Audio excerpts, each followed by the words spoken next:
Hello दोस्तों, UPSC Hindi के online platform में आप सभी का स्वागत है। दोस्तों, यूपी पीसीएस 2020 का एग्ज़ाम 11 अक्टूबर को आयोजित है और हाल के दिनों में हम लोगों ने जो प्रीलिम्स के लिए इम्पोर्टेंट टॉपिक्स हैं उनका हम लोग डिस्कशन स्टार्ट किए हैं। जैसे बैक ईयर के क्वेश्चंस इंपॉर्टेंट थे तो यूपीएससी हिंदी ने बैक ईयर का एक प्रोग्राम स्टार्ट किया है। साथ ही साथ आपके लिए एक करेंट अफेयर का बैच चल रहा है जिसमें आपको 500 इम्पॉर्टेंट करेंट अफेयर पे चर्चा की जाएगी 500 पे। और इस 500 की क्लास में दोस्तों आपको 100 करेंट अफेयर अब तक पढ़ा दिए गए हैं और जो शेष करेंट अफेयर है दोस्तों बचे 400, उन 400 करेंट अफेयर में से हम लोग जो पहले 300 करेंट अफेयर होंगे, यानी हम कह लें टोटल 500 करेंट अफेयर में से हम लोग इसको दो पार्ट में बांटेंगे, 400 और 100। इस 400 जो करंट अफेयर होगा दोस्तों, इसको प्रीलिम्स के 15 डे पहले ख़त्म कर देंगे और जो ये 100 बचा रहेगा दोस्तों, इसको लास्ट 5 दिन में ख़त्म करेंगे। एक ही साथ 100 क्वेश्चन का एक बैच लेके आएंगे और उसको एक ही क्लास में ख़त्म कर देंगे। आपके जो प्रीवियस ईयर के बैक ईयर का क्वेश्चन चला दोस्तों, सन 2009 तक का डिस्कशन अब तक ख़त्म हो चुका है। हमारे पास केवल 6 साल का डिस्कशन 10, 11, 12, 13, 14 और 15 बचा है।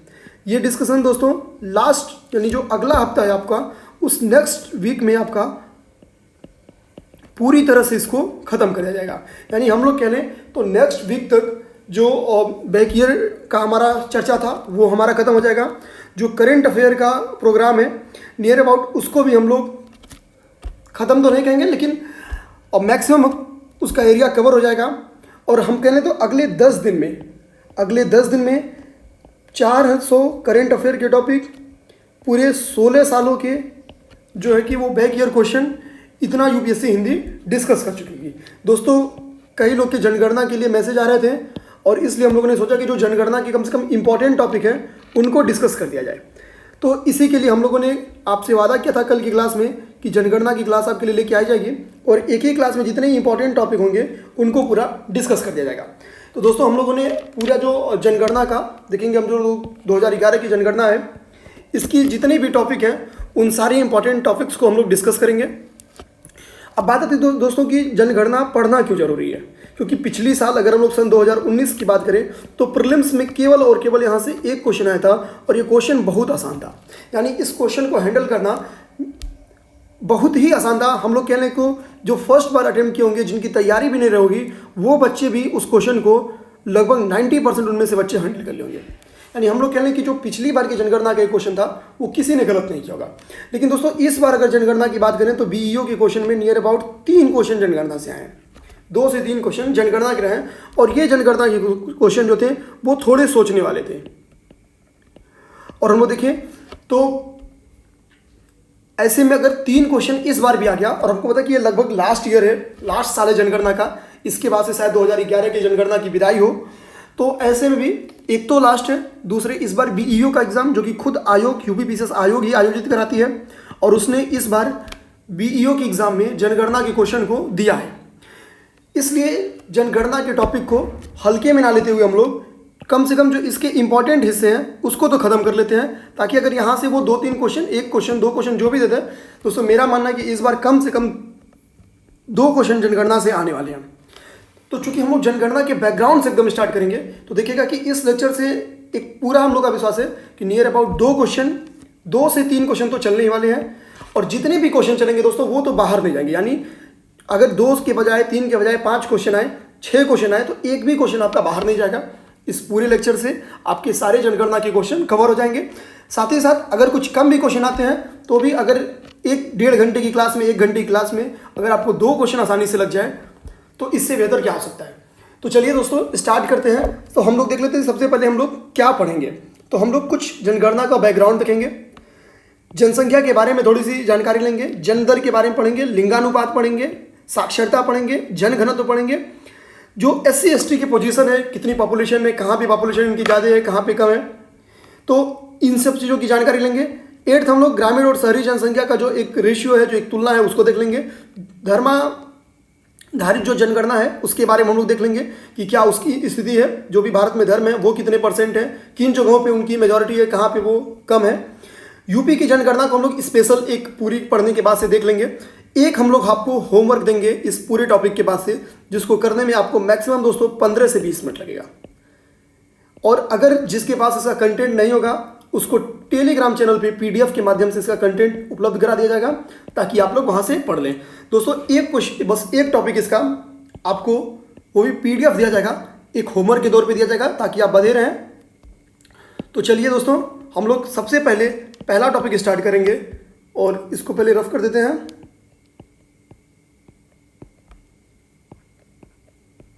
और पहला टॉपिक है बैकग्राउंड। दोस्तों अगर हम लोग बैकग्राउंड देखें, तो अगर हम लोग जनगणना का बैकग्राउंड देखें तो हम लोग देखेंगे कि जो सर्वप्रथम जनगणना है वो किस देश में अगर आयोजित की गई थी, तो हम लोग देखेंगे स्वीडन में सर्वप्रथम जनगणना हुई थी दोस्तों। तो जो जनगणना थी वो स्वीडन में सर्वप्रथम हुई थी और ये 1749 में की गई थी, 1749 में। तो जो प्रथम जनगणना है वो 1749 में स्वीडन में की गई थी। और अगर हम लोग भारत के बारे में बात करें कि भारत में जनगणना कब शुरू हुई, तो ब्रिटिश काल में पहली आधुनिक जो जनगणना थी वो स्टार्ट हुई थी लॉर्ड मेयो के टाइम में। तो लॉर्ड मेयो के टाइम में हम लोग देखेंगे, क्या लिख लेते हैं कि लॉर्ड मेयो के टाइम में जो फर्स्ट जनगणना है वो स्टार्ट हुई थी और वो था, टाइम पीरियड था 1872। लेकिन दोस्तों 1872 के बाद ये जनगणना जो कंटिन्यू जनगणना, देखिए दोस्तों अगर पूछेगा कि पहली बार हुई तो लॉर्ड मेयो के टाइम में हुई थी 1872 में। लेकिन अगर ये पूछे कि नियमित जनगणना कब स्टार्ट हुई, नियमित जनगणना, तो दोस्तों जो नियमित जनगणना स्टार्ट हुई थी, जनगणना वो हुई थी लॉर्ड रिपन के टाइम पीरियड में। लॉर्ड रिपन के टाइम पीरियड में हुई थी और जो लॉर्ड रिपन ने स्टार्ट किया था वो 1881 से स्टार्ट किया था। तो दोस्तों चूंकि इस बार न्यू जनगणना होने वाली है, कोरोना के काल की वजह से 1 साल के लिए इसको एक्सटेंड कर दिया गया है, इसलिए बैकग्राउंड पे क्वेश्चन आने की पूरी संभावना है। तो हम लोग थोड़ा सा इसका बैकग्राउंड देखें। अगर हम लोग जनगणना 2011 का बैकग्राउंड देख लें, यहाँ पे हम लोग आते हैं दोस्तों और जनगणना 2011 का थोड़ा सा बैकग्राउंड देखते हैं। जनगणना 2011 का बैकग्राउंड, तो देखेंगे दोस्तों कि ये भारत की 15वीं जनगणना थी, यानी जो अभी होने वाली जनगणना है वो कौन सी होगी दोस्तों, 16th होगी। और ये स्वतंत्र भारत की 7वीं जनगणना थी। ये टोटल 15 हुई है, स्वतंत्र भारत की 7 हुई है, यानी स्वतंत्रता के बाद भारत की 7 हुई है। तो इस चीज को ध्यान देंगे, यानी जो अगली जनगणना है वो 16 और 8 है, यानी टोटल 16वीं जनगणना है और स्वतंत्र भारत की 8वीं जनगणना होगी। तो इस चीज को भी दोस्तों ध्यान देंगे। जनसंख्या के बारे में जो थोड़ा सा और बैकग्राउंड है वो ये है कि महान विभाजक वर्ष कौन सा है, महान विभाजक वर्ष। तो दोस्तों जो महान विभाजक वर्ष है वो वर्ष है 1911 से 1921। दोस्तों हम लोग देखेंगे इस पीरियड में महामारी का दौर था और भी कई सारी समस्याएं आई, जिसके कारण से जो पॉपुलेशन था वो निगेटिव चला गया था। और वो कितना निगेटिव गया था, तो 0.31% वो निगेटिव चला गया था, 0.31%। तो हम लोग देखेंगे महाविभाजक वर्ष अगर पेपर में पूछेगा तो इसका सही आंसर होगा 1911 से 1921, जो कि यहाँ पे जो जनसंख्या निगेटिव गई थी वो 0.31 गई थी। महाविस्फोट काल किसको कहते हैं दोस्तों, नेक्स्ट एक टॉपिक आता है कि महाविस्फोट काल किसको कहते हैं। तो दोस्तों जो महाविस्फोट काल है यहाँ पे हम लोग लिख लेते हैं, जो महाविस्फोट काल है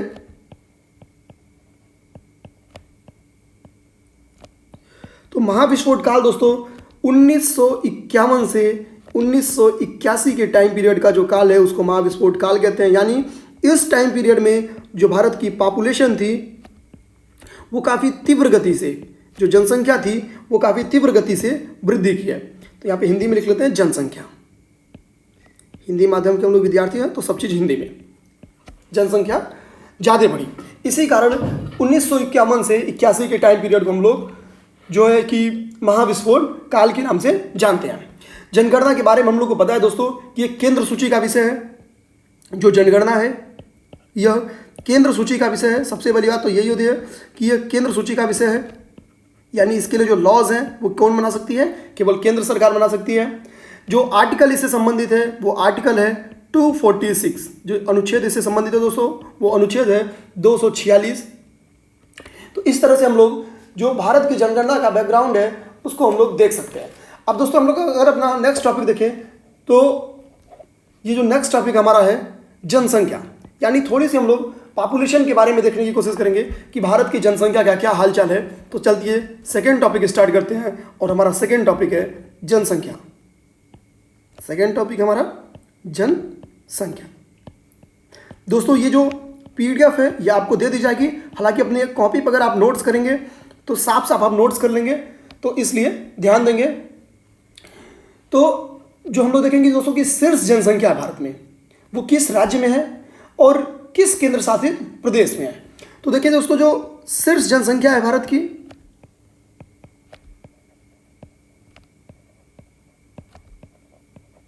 जो शीर्ष जनसंख्या दोस्तों, तो भारत की जो शीर्ष जनसंख्या है वो पहले नंबर पे यूपी है, उत्तर प्रदेश की है। जो दूसरे नंबर पे है दोस्तों वो महाराष्ट्र की है, महाराष्ट्र की है। और जो तीसरे नंबर पे है वो है बिहार की। तो टॉप 3 जनसंख्या अगर हम लोग देखें तो यूपी, महाराष्ट्र और बिहार की है। इसी तरह से आगे हम लोग चौथा अगर देखना चाहें तो वेस्ट बंगाल की है, वेस्ट बंगाल की है। और आगे 5th नंबर पे आंध्र प्रदेश की है। लेकिन दोस्तों टॉप 3 आप याद रखिए, बस टॉप 3 की फर्स्ट नंबर पे यूपी है, उसके बाद से महाराष्ट्र है, उसके बाद से बिहार है। यूपी में पूरे देश की 16.51% जनसंख्या यानी 16.5% जनसंख्या निवास करती है। तो यूपी की पॉपुलेशन कितनी है देख सकते हैं। और सेकंड पे महाराष्ट्र है। महाराष्ट्र की जो जनसंख्या है दोस्तों वो पूरे भारत की 9.28% है, 9.28% है, यानी हम कह सकते हैं नियर अबाउट 9% के करीब में है। आप ऐसे भी आ सकते हैं। और बिहार की जनसंख्या दोस्तों 8.5% है, एग्जैक्ट देखें तो 8.60% है। तो इस तरह से यूपी बिहार की जनसंख्या हम लोग देखते हैं। अब दोस्तों बात आती है क्या परसेंट याद करना जरूरी है? नहीं दोस्तों, आप लोग जो इसके परसेंटेज है वो बिल्कुल मत याद करिएगा, वो नहीं पेपर में आएंगे। तो आगे आते हैं कि केंद्र शासित प्रदेशों का क्या हालचाल है। तो दोस्तों अब केंद्र शासित प्रदेशों को देखते हैं। केंद्र शासित जो हमारे प्रदेश हैं जनसंख्या में उनका क्या हाल है। तो हमारी जो दिल्ली है दोस्तों, दिल्ली इसमें फर्स्ट स्थान रखती है। जो हमारी पुदुचेरी है वो इसमें सेकेंड स्थान रखती है। और जो हमारा चंडीगढ़ है, जो हमारा चंडीगढ़ है, ये हमारा 3rd स्थान रखता है। दोस्तों दिल्ली की जो पॉपुलेशन है वो 16 करोड़ के प्लस में है, 16 करोड़ से ज़्यादा है। जो पुदुचेरी की है ये नियर अबाउट 1 करोड़ से ज़्यादा, 1 करोड़ 10 लाख के करीब में है। और चंडीगढ़ की जो पॉपुलेशन है यहाँ पे हम लोग लिख देते हैं कि 16 करोड़ प्लस पॉपुलेशन है दिल्ली की। तो दिल्ली की जनसंख्या अगर हम लोग एग्जैक्ट देखना चाहें दोस्तों तो दिल्ली की एग्जैक्ट जनसंख्या है 16,87,941, यानी देखिए तो इकाई दाई सैकड़ा, हजार, 10,000, लाख, 10 लाख, 1 करोड़, सॉरी दोस्तों 1 करोड़ 67 लाख जनसंख्या इनकी। यानी हम लोग कह सकते हैं कि नंबर लगभग 1 करोड़ 70 लाख हम लोग मोटा मोटा मान सकते हैं कि 1 करोड़ 70 लाख जो जनसंख्या है वो दिल्ली की है। जो पुदुचेरी की है वो नियर अबाउट 12 लाख के करीब में है, 12 लाख के करीब में है। और जो चंडीगढ़ की जनसंख्या है वो नियर अबाउट 10 लाख के करीब में है। तो हम लोग देख सकते हैं कि जो दिल्ली की जनसंख्या है वो करोड़ में पहुंच गई दोस्तों। और जो पुदुचेरी और इनकी जनसंख्या है, ऐसी कई पुदुचेरी और चंडीगढ़ को जोड़ दे तो एक दिल्ली बनेगी, जबकि हम लोग को पता है कि दिल्ली कितनी छोटी है। तो हम लोग बस इतना याद रखेंगे कि ऑर्डर में दिल्ली फर्स्ट है, पुदुचेरी सेकेंड है और चंडीगढ़ 3rd है। दोस्तों अगर हम लोग थोड़ा सा और फैक्चुअल पे जाने की कोशिश करें तो हम लोग देखेंगे कि क्षेत्रफल की दृष्टि से सबसे बड़ा राज्य कौन सा है, सबसे छोटा राज्य कौन सा है, सबसे बड़ा केंद्र शासित प्रदेश कौन सा है और सबसे छोटा केंद्र शासित प्रदेश कौन सा है क्षेत्रफल के लिहाज से। तो चलिए देखते हैं स्टार्ट से। अब अगर हम लोग क्षेत्रफल के लिहाज से सबसे बड़ा राज्य देखें और सबसे छोटा राज्य देखें दोस्तों क्षेत्रफल के हिसाब से, तो जो सबसे बड़ा राज्य दोस्तों वो है अपना राजस्थान, और जो सबसे छोटा राज्य है वो है अपना गोवा। और अगर हम लोग केंद्र शासित प्रदेशों में देखें, ये स्टेट का हाल है दोस्तों, ये राज्य का हाल है। और अगर हम लोग यही केंद्र शासित प्रदेश में देखो दोस्तों, तो जो सबसे बड़ा है और जो सबसे छोटा है, तो दोस्तों जो सबसे बड़ा केंद्र शासित प्रदेश है वो है अंडमान एवं निकोबार। तो यहाँ पे लिख देते हैं अंडमान एवं निकोबार, और जब से छोटा है दोस्तों उसका नाम है लक्षद्वीप। यहाँ पे लिख देते हैं लक्षद्वीप। तो दोस्तों ये हाल है केंद्र शासित प्रदेशों का। अब अगर यही हाल हम लोग अभी क्षेत्रफल की दृष्टि से देखें, अगर हम लोग यही जनसंख्या के लिहाज से देखें, जनसंख्या के लिहाज से देखें, जनसंख्या के लिहाज से देखो दोस्तों, तो हम लोग देखेंगे कि जो जनसंख्या का लिहाज अगर देखेंगे तो जनसंख्या की दृष्टि से जो सबसे बड़ा राज्य है वो है यूपी, उत्तर प्रदेश, और सबसे छोटा जो है वो है सिक्किम।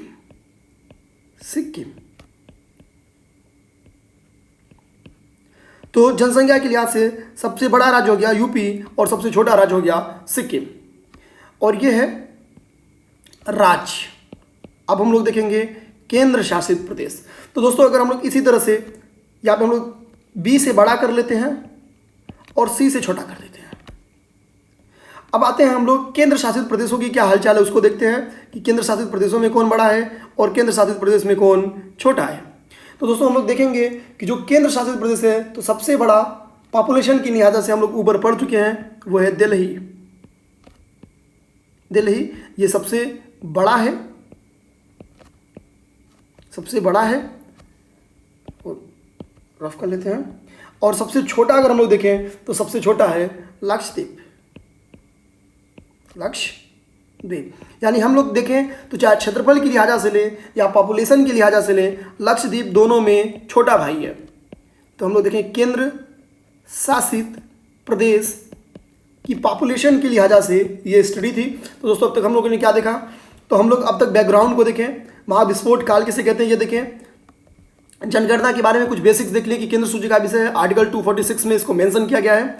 जनसंख्या के बारे में देखिए कि शीर्ष जनसंख्या किस राज्यों की है, कहाँ किस केंद्र शासित प्रदेश की है, क्षेत्रफल के लिहाज से उनका क्या रिकॉर्ड है, जनसंख्या के लिहाज से उनका क्या रिकॉर्ड है।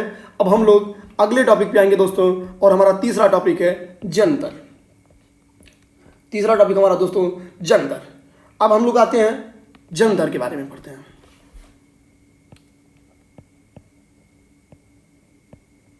जन दर ये हमारा हो गया तीसरा टॉपिक। तो दोस्तों इसको सीधा हम लोग देखते हैं कि किस सीधा डायरेक्टली जाते हैं, जो क्वेश्चन की डिमांड होती है वो जाते हैं। तो लोग देखेंगे कि जो बिहार है दोस्तों, अब लोग देखेंगे कि जन दर किसकी सर्वाधिक है। तो सबसे पहले लाइए हम लोग सर्वाधिक किसकी है ये देखते हैं। यहाँ पे साफ साफ लिखते हैं सर्वाधिक किसकी है। तो दोस्तों अगर हम ध्यान दें कि सर्वाधिक किसकी है तो लोग देखेंगे इसको, तो जो सर्वाधिक है वो सबसे ज्यादा है बिहार की, सेकेंड है अपने यूपी की, और थर्ड है अपने एमपी की। हम लोग दोस्तों टॉप 3 बस याद करेंगे तो हम लोग इस तरह से समझ सकते हैं कि जो सर्वाधिक है वो बिहार की है, सेकेंड यूपी की है, और थर्ड अपने एमपी की है। तो ये हो गया जन दर का पोजीशन। अब अगर हम लोग ये उच्च जन दर का सर्वाधिक किसका इसका है जन दर में, और अगर हम लोग न्यूनतम देख लें यहीं पे, तो दोस्तों हमको पता है कि न्यूनतम पॉपुलेशन कहाँ होगी, जहाँ की लिटरेसी काफ़ी अच्छी होगी, जहाँ पे पढ़े लिखे लोगों की साक्षरता दर जहाँ की अधिक होगी, वहाँ हम लोग देखेंगे कि जन्म दर कम होगा। क्योंकि जहाँ पे लिटरेसी होगी वो लोग सारी जानकारियाँ कलेक्ट करके वो लोग 1 बेबी पॉलिसी 2 बेबी पॉलिसी बिना बनाए अपनाते हैं। तो हम लोग देख लेते हैं कि न्यूनतम कहाँ पे है, तो हम लोग देखेंगे गोवा। तो न्यूनतम सबसे कम जनसंख्या जन्म दर जो है वो गोवा की है दोस्तों। जो सबसे कम जन्म दर है वो गोवा की है, उसके बाद से त्रिपुरा की है, और थर्ड जो नंबर आता है वो है अपने केरला की। हमको पता है कि साक्षरता में केरल का अपना अलग ही रुतबा है, कितना है इसको बस आगे ही पढ़ेंगे।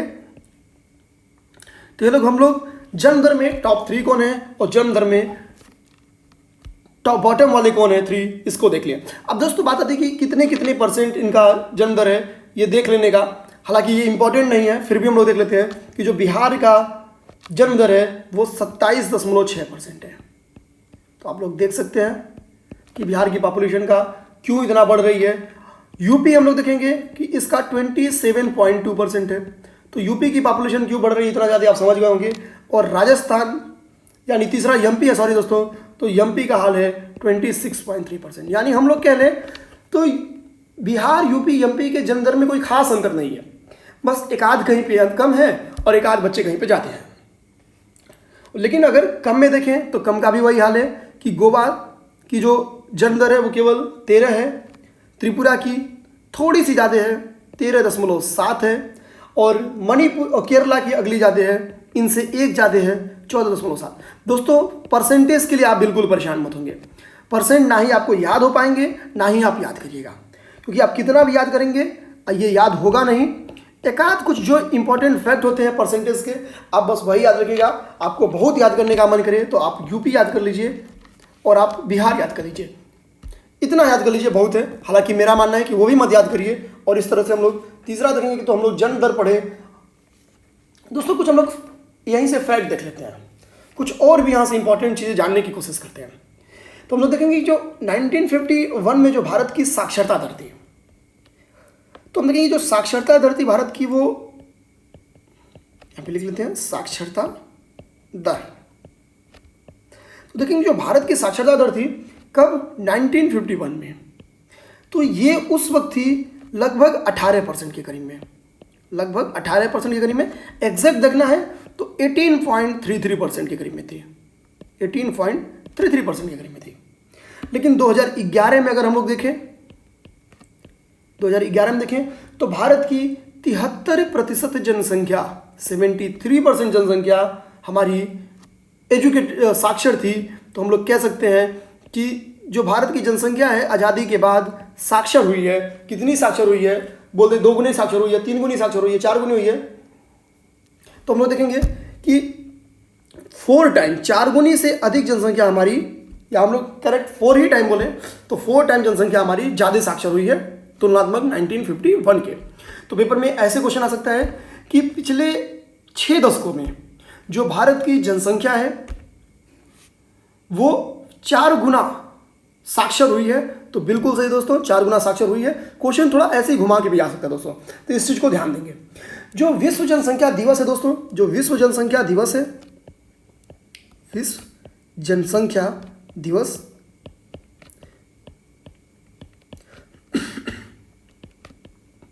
वो आपकी 11 जुलाई को मनाई जाती है।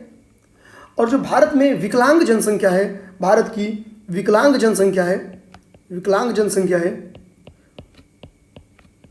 जिसको हम लोग दिव्यांग भी कह सकते हैं, जनसंख्या है, वो उसकी परसेंटेज है दोस्तों 2.21%। ये ध्यान देंगे कि ये भारत की जनसंख्या, विकलांग जनसंख्या बोल रहे हैं, ना कि वर्ल्ड की। इस चीज़ को हम लोग ध्यान देंगे। तो ये 2 इंपॉर्टेंट फैक्ट था, इसको भी हम लोग देख लिए और हम लोग इस तरह से आगे बढ़ेंगे दोस्तों। तो हमारा तीसरा टॉपिक है, चौथा टॉपिक है लिंगानुपात। तो दोस्तों अगला हम लोग टॉपिक अपना चौथा पकड़ते हैं और वो है लिंगानुपात। तो आइए लिंगानुपात के बारे में समझते हैं। यहाँ पे हम लोग लिखते हैं लिंगानुपात, इसको सीधे इस पेज पे कर लेते हैं। इसका पीडीएफ दोस्तों आपको मिल जाएगा। दोस्तों जो लोग यूपीपीसीएस प्रीलिम्स इस बार दे रहे हैं वो हमारे द्वारा पढ़ाए गए जो बैक ईयर के क्वेश्चंस हैं उनको एक बार जरूर देख लें। जो करंट अफेयर प्रोग्राम चल रहे हैं उनको भी देख लें। ये सारे प्रोग्राम आपको 70+ क्वेश्चन आप देखिएगा, प्लस क्वेश्चन आपको यहीं से मिल जाएंगे। और अगर थोड़ी भी आपकी इसके पहले तैयारी होगी तो प्रीलिम्स का निकलना लगभग संभव हो जाएगा। अब दोस्तों लिंगानुपात में आते हैं कि देश की ओवरऑल लिंगानुपात कितनी है। तो हम देखेंगे अपने देश की जो लिंगानुपात है वो 943 है। देश का जो लिंगानुपात है वो दोस्तों कितना है, 943 है देश का लिंगानुपात। यहाँ पे हम लोग इसको रफ करेंगे, अच्छे से लिख लेंगे। देश का लिंगानुपात दोस्तों 943 यानी 943 है।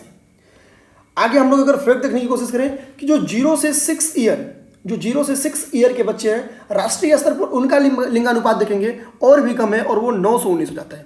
ऑलरेडी अगर हम लोग देखें दोस्तों कि 1000 पुरुषों पे केवल 943 महिलाएं हैं। और अगर हम लोग बच्चों में चले जाएं, यानी अगर हम लोग 0 से 6 ईयर के बच्चों का लिंगानुपात देखें दोस्तों तो वो 919 है। इसका मतलब क्या हुआ दोस्तों कि जाहिर सी बात है आगे आने वाले टाइम में भारत का लिंगानुपात और भी गिर सकता है अगर हम लोग 919 को ऊपर नहीं किए तो अब लिंगानुपात कम होने का रीजन क्या होगा, भ्रूण हत्या। जाहिर सी बात है इसका मतलब क्या है कि भारत में आज भी भ्रूण हत्या को बढ़ावा दिया जा रहा है। कहीं ना कहीं भ्रूण हत्या की जा रही है। ये रिपोर्ट्स बताता है 2011 का। अब बता दिए कि भारत का सर्वाधिक लिंगानुपात वाला जिला राज्य कौन सा है और का राज्य कौन सा है। तो ये सारा हम लोग देखते हैं। तो आते हैं थोड़ा सा एक स्टडी करते हैं। तो देखेंगे दोस्तों कि आज़ादी के बाद से या आज़ादी के बाद की बात छोड़े, हम लोग पिछले 100 साल को लें, पिछले 100 ईयर को लें, तो जो लिंग अनुपात हुआ है दोस्तों वो कभी घटा है कभी बढ़ा है।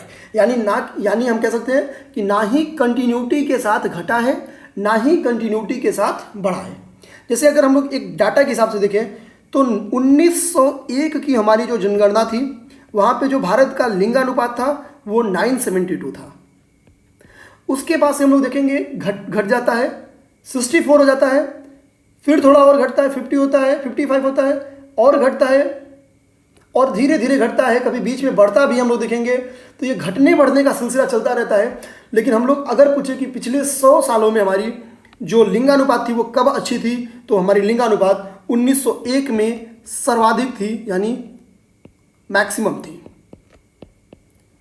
और पिछले 100 सालों में यानी एक शतक में पिछले देखें तो हम लोग कह सकते हैं जो सेंचुरी में पिछले एक 1991 जो 1991 की जनगणना थी उस समय भारत का जो लिंगानुपात था वो 927 था। यानी हम कह सकते हैं सबसे कम, मिनिमम। तो सबसे कम कब था दोस्तों? 1991 में। यानी आप समझ सकते हैं कि 90 के दशक में, 80-90 के दशक में कितनी भ्रूण हत्याएं होंगी। यानी हम कह सकते हैं भ्रूण हत्याओं का जो असली सिलसिला देखने को मिला होगा हमको वो 1990 के 80 से 90 के बीच का जो पीरियड था उसमें देखने को मिला। हालांकि 1991 के बाद से जब हमारी लिंगानुपात इतनी कम हुई, गवर्नमेंट स्ट्रिक्ट होती है और भ्रूण हत्या को लेकर कई स्ट्रिक्ट प्रावधान बनाती है। और हम देखेंगे उसके बाद कंसिस्टेंसी के साथ 27 से हमारा 2001 में 33 हुआ, फिर 2011 में 943 हुआ। तो कंटिन्यूटी के साथ हमारी जो लिंगानुपात है वो बढ़ रही है। उम्मीद करेंगे कि 21 की जो आएगी जनगणना उसमें भी हमारा लिंगानुपात 943 से 953 हो। आगे देखते हैं क्या होगा। तो अब हम लोग दोस्तों लिंगानुपात को देखते हैं कि वो शीर्ष राज्य कौन सा है जिसकी लिंगानुपात बहुत अच्छी है और शीर्ष केंद्र शासित प्रदेश कौन सा है जिसकी लिंगानुपात बहुत अच्छी है। तो आइए स्टार्ट करते हैं। तो हम लोग राज्य को देखिए। अगर दोस्तों अभी हम लोग क्या देख रहे हैं? राज्य देख रहे हैं कि किसकी लिंगानुपात अधिक है। चलिए यहाँ पे राज्य लिख देते हैं और यहाँ पे सर्वाधिक लिख देते हैं, सर्वाधिक, और यहाँ पे लिख देते हैं न्यूनतम। यानी हम लोग दोनों चीज़ देखेंगे, सर्वाधिक किसकी है और न्यूनतम किसकी है। तो दोस्तों अगर हम लोग टॉप 3 वाले लिंगानुपात के अगर राज्य देखें तो उसमें हमारा पहले नंबर पे आता है केरल। हम लोग देखेंगे जो हमारे केरल की लिंगानुपात है वो बहुत ही ज़्यादा है और राष्ट्रीय एवरेज से बहुत ज़्यादा 1084 है। दूसरे नंबर पे हमारा फिर दक्षिण भारत का ही एक राज्य है, उसका नाम है तमिलनाडु। और जो तमिलनाडु की लिंगानुपात है दोस्तों वो 996, हम लोग कह सकते हैं कि भारत की सेकेंड लार्जेस्ट लिंगानुपात तमिलनाडु का है। थर्ड पे फिर हमारा एक दक्षिण भारत का ही राज्य है और उसका नाम है आंध्र प्रदेश और इसका जो है वो है 993। तो इस तरह से हम लोग टॉप 3 का दोस्तों देख सकते हैं। टॉप 3 से ज़्यादा हम लोग दोस्तों नहीं बढ़ेंगे। टॉप 3 अगर हमको याद रहेगा पेपर में अरेंज करने के लिए कुछ भी दें आसानी से आप लगा सकते हैं। यानी अगर आपसे क्वेश्चन पूछे कि सबसे अधिक जनसंख्या लिंगानुपात किसका है तो सबसे अधिक केरल का है, दूसरे नंबर पे तमिलनाडु का है और तीसरे नंबर पे आंध्र प्रदेश का है। अब दोस्तों इसी तरह से बात करते हैं न्यूनतम का। तो न्यूनतम में हम लोग देखेंगे हरियाणा है, हरियाणा है। सेकेंड न्यूनतम अगर देखें तो J&K जम्मू और कश्मीर है। थर्ड देखें तो सिक्किम है, सिक्किम का आगे हम लोग देखेंगे कितना है। तो अगर हम लोग देखें दोस्तों कि थर्ड पे सिक्किम है। हरियाणा की अगर हम लोग ये देखने की कोशिश करें कि लिंगानुपात कितना है तो दोस्तों जो हरियाणा का लिंगानुपात है वो 879 है। आप देख सकते हैं कितना कम है दोस्तों। और J&K कुछ खास अधिक नहीं है, बस 7 की जगह पे 8 लिखिए, J&K का तैयार हो जाएगा। और सिक्किम में बस एक ऐड कीजिए, 890 कीजिए, सिक्किम तैयार। तो इस तरह से हम लोग देख सकते हैं कि जो कम जनसंख्या है वो किसकी है, यानी सिक्किम टॉप थर्ड में है। सबसे कम जो सबसे मिनिमम है वो हरियाणा की है, उसके बाद से JNK का है। तो नीचे से ऊपर हम लोग देखेंगे दोस्तों घट रहा है।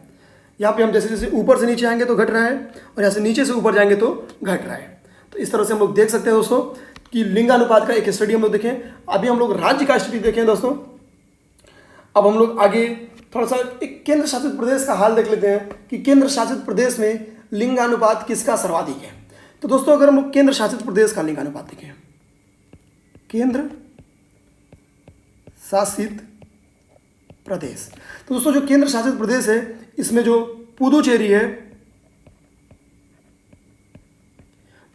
है, वो टॉप है। 1037 इसका लिंगानुपात है।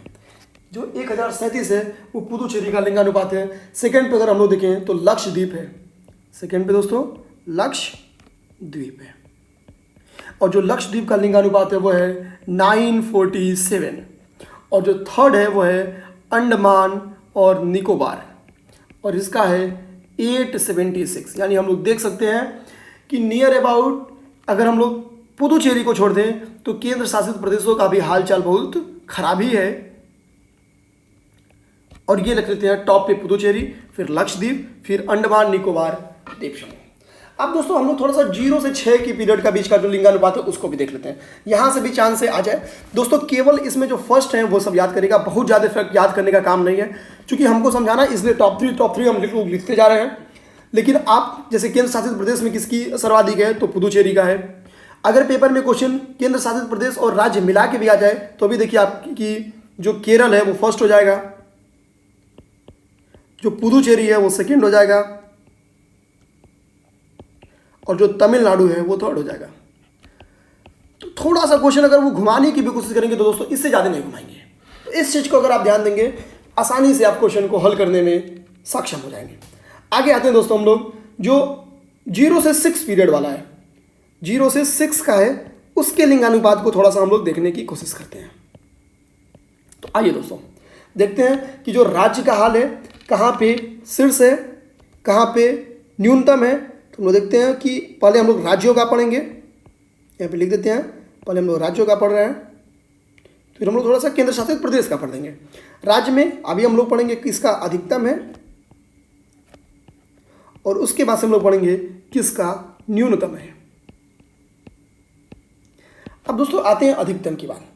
तो जाहिर सी बात है कि जो शीर्ष लिंगानुपात जहाँ पे 0 to 6 का अधिक होगा वहाँ पे थोड़ी सी भ्रूण हत्याएं कम होती होंगी। तो हम लोग देखेंगे अरुणाचल प्रदेश, अगर देखें अरुणाचल प्रदेश, हम देखेंगे कि नॉर्थ ईस्ट का एक अपना राज्य है, और इसकी जो 0 to 6 की लिंगानुपात है वो 972 है। यानी आप देख लीजिए कि जो टॉप अपना राज्य है 0 to 6 वाला, उसकी हाल क्या है दोस्तों। वहाँ पे भी आप देख सकते हैं कितना कम है। आगे हम लोग अगर सेकेंड पे आए तो मिजोरम की है, मिजोरम की है। जो मिजोरम का है दोस्तों वो इससे 2 कम 70 पे है। और अगर हम लोग छत्तीसगढ़ पे आए तो दोस्तों जो छत्तीसगढ़ का है वो है 969।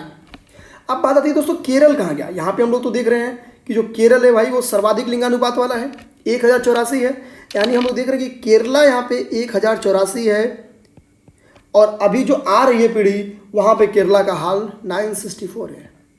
अब यहाँ से आप अंदाज लगा सकते हैं दोस्तों कि क्या आने वाले दिन में केरला का जो लिंगानुपात है वो बढ़ेगा या घटेगा। तो चूंकि नीचे जब आपका जड़ कम है तो आप परिणाम थोड़ा सा डाउन होगा, तो आने वाले दिनों में आप देखिएगा कि जो केरला का लिंगानुपात होगा वो कम होते जाएगा। यानी हम लोग कह सकते हैं दोस्तों कि पिछले दशकों में भ्रूण हत्या को बढ़ावा केरला में भी खूब मिला है। यही रीज़न है कि 0 to 6 पीरियड के बीच की जो लिंगानुपात है वो कम होती गई है। अब दोस्तों अगर हम लोग न्यूनतम पे आए तो न्यूनतम पे जो ऊपर न्यूनतम है वही न्यूनतम होगा। इसमें देखें हरियाणा, तो हरियाणा सबसे कम में है, उसके बाद से पंजाब है, उसके बाद से JNK है। हम लोग देखें तो जो हरियाणा है और पंजाब है ये दोनों एक सक्षम राज्य हैं भारत के। हम कह सकते हैं कि अगर हमको 3-4 धनी राज्यों में से गिनना हो तो हम लोग हरियाणा और पंजाब को उसके एग्रीकल्चर के लिए धनी में से गिन लेंगे, और इसकी जो लिंगानुपात है 0 to 6 की वो 834 834 है, और जो पंजाब की है वो 846 846 है, जो J&K की है वो 862 है। दोस्तों आप लोग फिर हम लोग बोल रहे हैं कि डाटा बिल्कुल मत याद करिएगा, सीधे ये याद करिए कि कौन अधिक है कौन कम। इसमें बस आप हरियाणा रखिए याद कि 0 to 6 में न्यूनतम जो है वो हरियाणा है, अधिकतम जो है वो अरुणाचल प्रदेश है। यानी मैक्सिमम आप यहाँ पे याद रखिए, मैक्सिमम हो गया अरुणाचल प्रदेश, और जो मिनिमम हो गया उसको आप याद रख लीजिए, तो मिनिमम हो गया हरियाणा। और हम लोग हाल देख सकते हैं कि जहाँ पे लिंगानुपात इतना कम है, अभी यहीं की छोरियों ने यूपीपीसीएस 2018 की एग्जामिनेशन में टॉप 2 रैंक जो पीसीएस में है वो हरियाणा का है। इस तरह से हम लोग समझ सकते हैं कि क्या हालचाल है, कि जहाँ पे एजुकेशन का ये हाल है वहाँ की लड़कियाँ टॉप कर रही हैं, और सॉरी जहाँ पे लिंगानुपात का ये हाल है वहाँ की लड़कियाँ टॉप कर रही हैं। दोस्तों केंद्र शासित प्रदेशों में अगर हम लोग जाएँ, ये इंपॉर्टेंट नहीं है, बस लिख देते हैं। तो अंडमान एवं निकोबार जो है, अंडमान एवं निकोबार इसका सर्वाधिक है और वो है 968। और जो दिल्ली है, जो दिल्ली है इसका सबसे न्यूनतम लिंगानुपात में अगर जाएं तो जो दिल्ली है उसका कम है और वो है 871। तो ये हो गया मैक्सिमम और ये हो गया मिनिमम, और ये हाल किसका है? केंद्र शासित प्रदेश का, केंद्र शासित प्रदेश का। आप समझ सकते हैं यहाँ से कि दिल्ली में भ्रूण हत्याएं कितनी हो रही होंगी, कि जहाँ पे अभी जो 0 to 6 ईयर के बच्चों का लिंगानुपात है वो 871 पे है, सबसे कम है। तो दोस्तों आगे हम लोग इस तरह से लिंगानुपात वाला जो टॉपिक था उसको ख़त्म किया लगभग, और आगे हम लोग आते हैं अपने अगले टॉपिक पे, और अगला टॉपिक हमारा है साक्षरता। अगला टॉपिक हमारा है दोस्तों साक्षरता। आते हैं, इसको देखने की कोशिश कर रहे हैं। नेक्स्ट टॉपिक हमारा जो है वो है साक्षरता।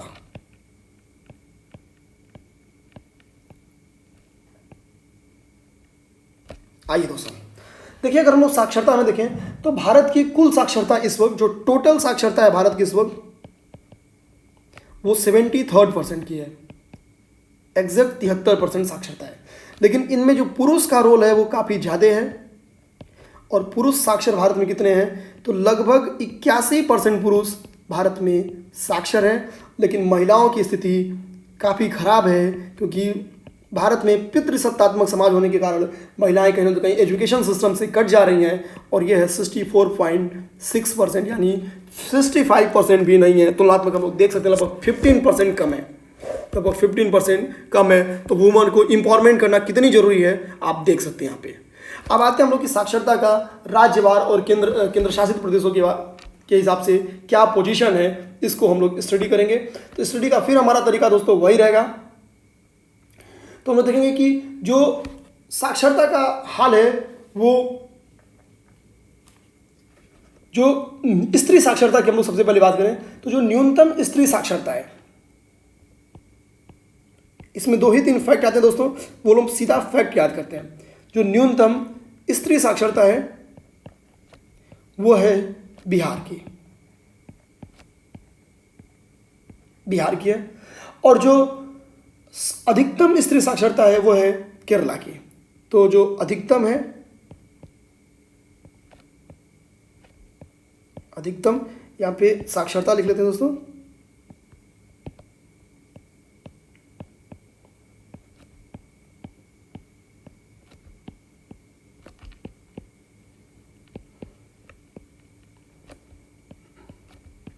तो जो अधिकतम है वो है अपने केरला की। और पुरुष की अगर हम लोग देखें तो पुरुष में जो न्यूनतम पुरुष साक्षरता है वो भी बिहार की ही है, ठीक है। तो न्यूनतम स्त्री या पुरुष कुछ भी पूछते हैं, यहाँ पे मिटाइए सीधे सीधे और यहाँ पे ऑब्लिक लगाइए, लिख दीजिए पुरुष, पुरुष। तो जो न्यूनतम पुरुष एवं महिला साक्षरता वो किसकी है? बिहार की। नीतीश और लालू जी का जो अड्डा है वहाँ पे आप देख सकते हैं कि सर्वाधिक कितनी कम साक्षरता है, यानी एजुकेशन का हालचाल वो है। यही रीज़न है कि देखिए वहाँ पे अजीबोगरीब चुनाव हो जाते हैं और लोग जीत हार जाते हैं।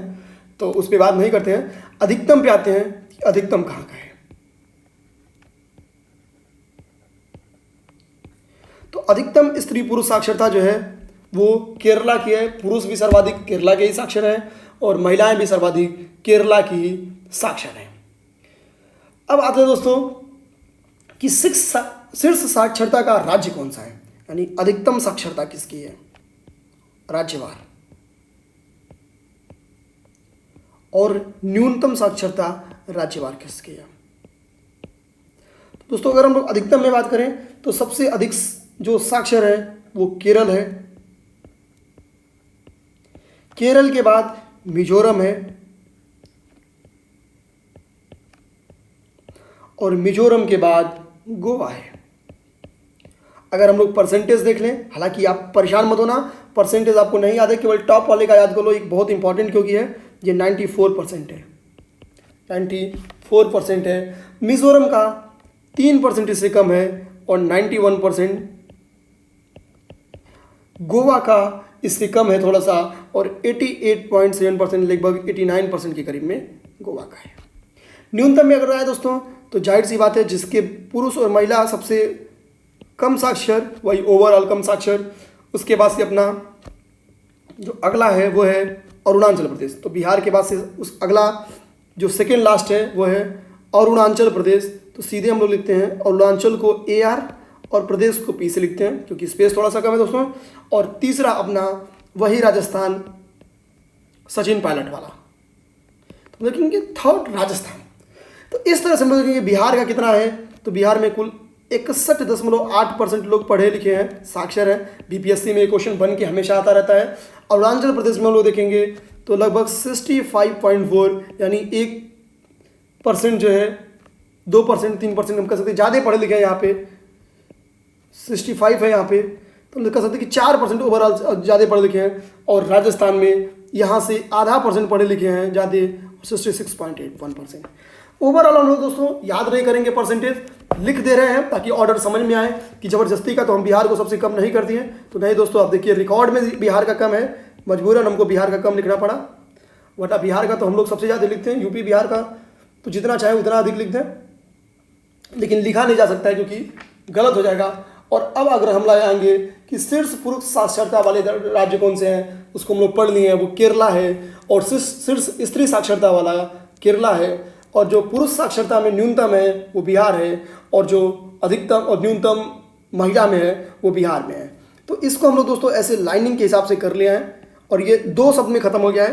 पूरा चार्ट बनाने का कोई मतलब नहीं है। ऑर्डर आप कितना याद करेंगे, हाँ ये जरूर याद करिएगा कि राज्यवार सबसे अधिक कौन है और राज्यवार सबसे कम कौन है। ये अगर हमको करना पड़े तो हम इसको बेहद इंपॉर्टेंट करेंगे और वेरी इंपॉर्टेंट करेंगे। आगे दोस्तों हम लोग जो हमारा अगला टॉपिक है, तो हम लोग देखते हैं अगला टॉपिक हमारा क्या है। तो अगला हमारा टॉपिक है जनघनत्व। हमारा 6वां नंबर टॉपिक है जनघनत्व।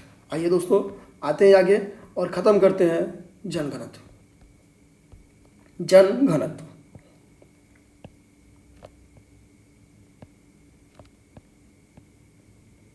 जनघनत्व तो जनघनत्व को खत्म करते हैं, इसको थोड़ा सा सजा लेते हैं।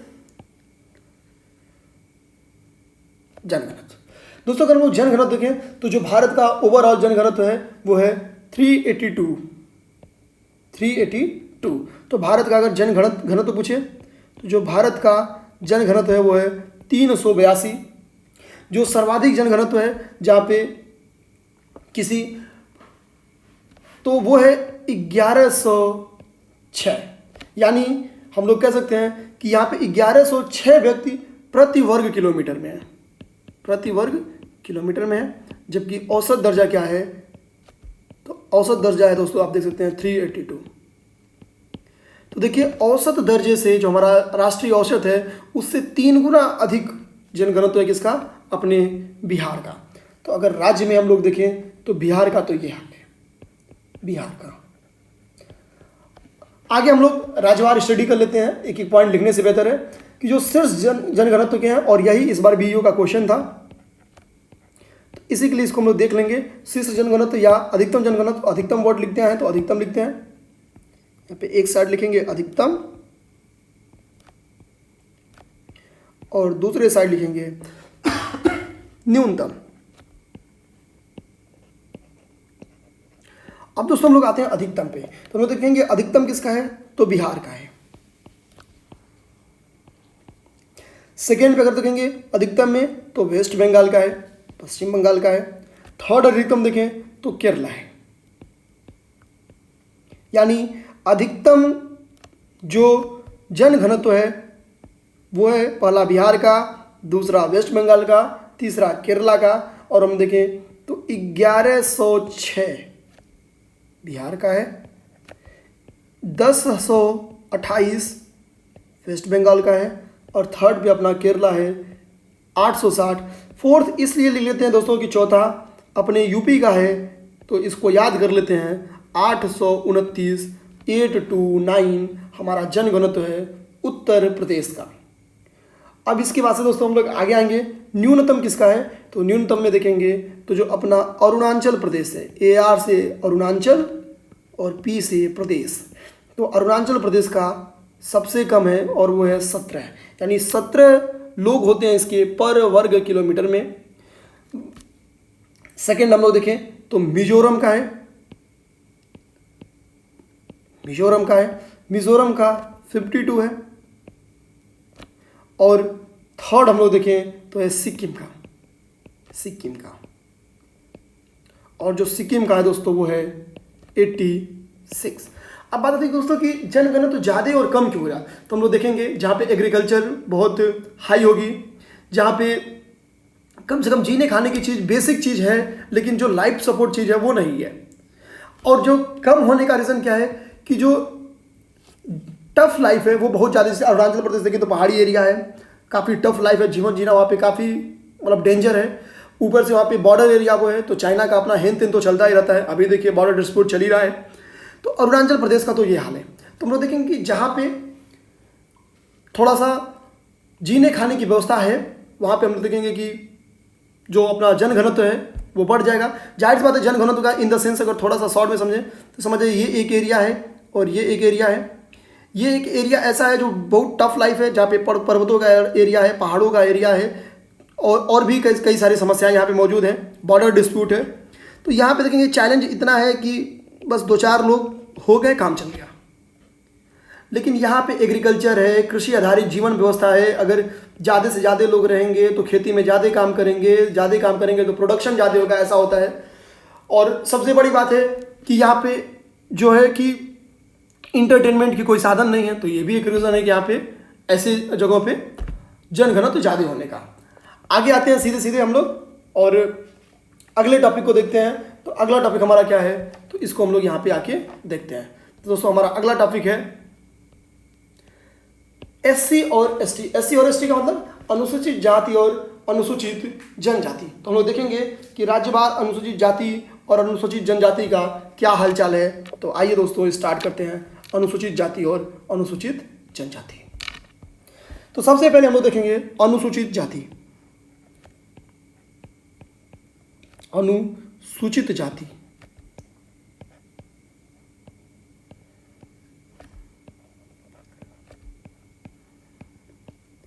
तो दोस्तों हम लोग देखें तो जो प्रथम अनुसूचित जाति शब्द का प्रयोग किया गया था वो भारत सरकार अधिनियम 1935 में किया गया था। तो प्रथम अनुसूचित जाति शब्द का जो प्रयोग किया गया था, शब्द का प्रयोग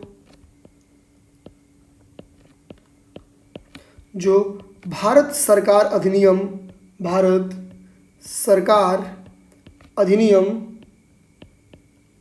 1935 था, इसमें किया गया था। और संविधान में जो अनुसूचित शब्द यानी SC वर्ड मिलता है, अनुसूचित शब्द मिलता है, वो आर्टिकल 341 में मिलता है। आर्टिकल 341 में क्या मिलता है दोस्तों, तो अनुसूचित जात शब्द हमको यहीं पे मिलता है। अनुसूचित जाति शब्द, इसको लिख लेते हैं ताकि ये नोट्स आपको सीधा दे दिया जाए। एक बार यहाँ से देख लेने के बाद से रिवीजन आप सीधा नोट्स पढ़ के करेंगे तो वीडियो वापस आपको नहीं देखना पड़ेगा। आगे हम लोग देखें तो किस राज्यों में हम लोग देखेंगे कि ये ज़्यादा हैं, कहाँ पे कम है, परसेंटेज के हिसाब से भी हम लोग देखेंगे कि परसेंटेज में क्या हाल है, पॉपुलेशन में क्या हाल है। तो हम लोग देखें तो सीधा इनको इस बार मिसलिनियस मिला के करते हैं, राज्य एवं केंद्र शासित प्रदेश। तो हम लोग देखेंगे कि राज्य एवं केंद्र शासित प्रदेश में अगर देखें सीधा मिसलिनियस देखें, तो अगर हम लोग राज्य एवं केंद्र शासित प्रदेश मिसलिनियस देखें तो हम लोग देखेंगे कि यूपी में इनकी जनसंख्या फिर ज़्यादा हो जाएगी, और एक तरफ लिख लेते हैं इनकी जनसंख्या। तो जनसंख्या के हिसाब से अगर देखेंगे राज्य और केंद्र शासित प्रदेश मिला के, तो यूपी आ जाएगा फर्स्ट नंबर पे, यूपी आ जाएगा फर्स्ट नंबर पे। उसके बाद से आ जाएगा वेस्ट बंगाल जनसंख्या के हिसाब से दूसरे पे, यानी समस्त भारतीय राज्य जिसमें केंद्र शासित प्रदेश भी ऐड है, जनसंख्या के हिसाब से सबसे ज़्यादा अनुसूचित जाति जो है वो यूपी में है, सेकंड में अपने पश्चिम बंगाल में है, और थर्ड में अपना बिहार है, थर्ड में अपना बिहार है। और आगे अगर हम लोग प्रदेश के हिसाब से देखें कि किस प्रदेश में परसेंटेज इनका ज़्यादा है, तो हम लोग अगर परसेंटेज के हिसाब से देखें तो आइए दोस्तों परसेंटेज के हिसाब से देख लेते हैं। तो हम लोग देखेंगे कि सबसे ज़्यादा जो अनुसूचित जाति है वो कहाँ पे है, पंजाब में है। उसके बाद से हिमाचल प्रदेश में है, सेकेंड जो है वो हिमाचल प्रदेश में है, और थर्ड जो है वो पश्चिम बंगाल में है, पश्चिम बंगाल में है। ओवरऑल पूरे भारत का 31.9 यानी लगभग 32% एससी अनुसूचित जाति पंजाब में रहते हैं। हिमाचल प्रदेश में हम देखेंगे 25% के करीब में हिमाचल प्रदेश में रहते हैं, और वेस्ट बंगाल में अगर हम लोग देखें तो वेस्ट बंगाल में 23.5% लोग रहते हैं। दोस्तों परसेंट पे आप हम फिर फोकस कर रहे हैं कि आप मत करिएगा, बस याद रखिए कि फर्स्ट नंबर पे है पंजाब, सेकेंड नंबर पे है हिमाचल प्रदेश, और थर्ड नंबर पे है पश्चिम बंगाल। तो इस तरह से आप लोग जनसंख्या में सबसे ज़्यादा पूछे तो यूपी है, और परसेंटेज में पूछे तो पंजाब है। तो यूपी और पंजाब इसको इंपॉर्टेंट कर लीजिए एससी के लिए, यूपी और पंजाब। और अगर परसेंट में पूछेगा, प्रतिशत में पूछेगा तो फर्स्ट पंजाब है, और अगर पॉपुलेशन में पूछेगा, जनसंख्या में पूछेगा तो फर्स्ट कौन है, उत्तर प्रदेश। अब थोड़ा सा आगे और बढ़ते हैं दोस्तों, थोड़ा सा आगे हम लोग देखें तो अनुसूचित जनजाति देखेंगे। अगला फैक्ट हमारा अनुसूचित जनजाति।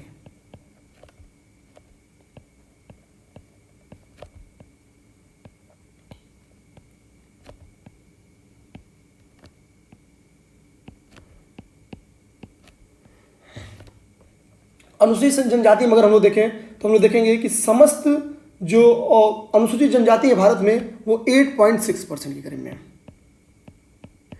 टोटल समस्त भारत में ये कितनी है, पॉपुलेशन की 8.6% है।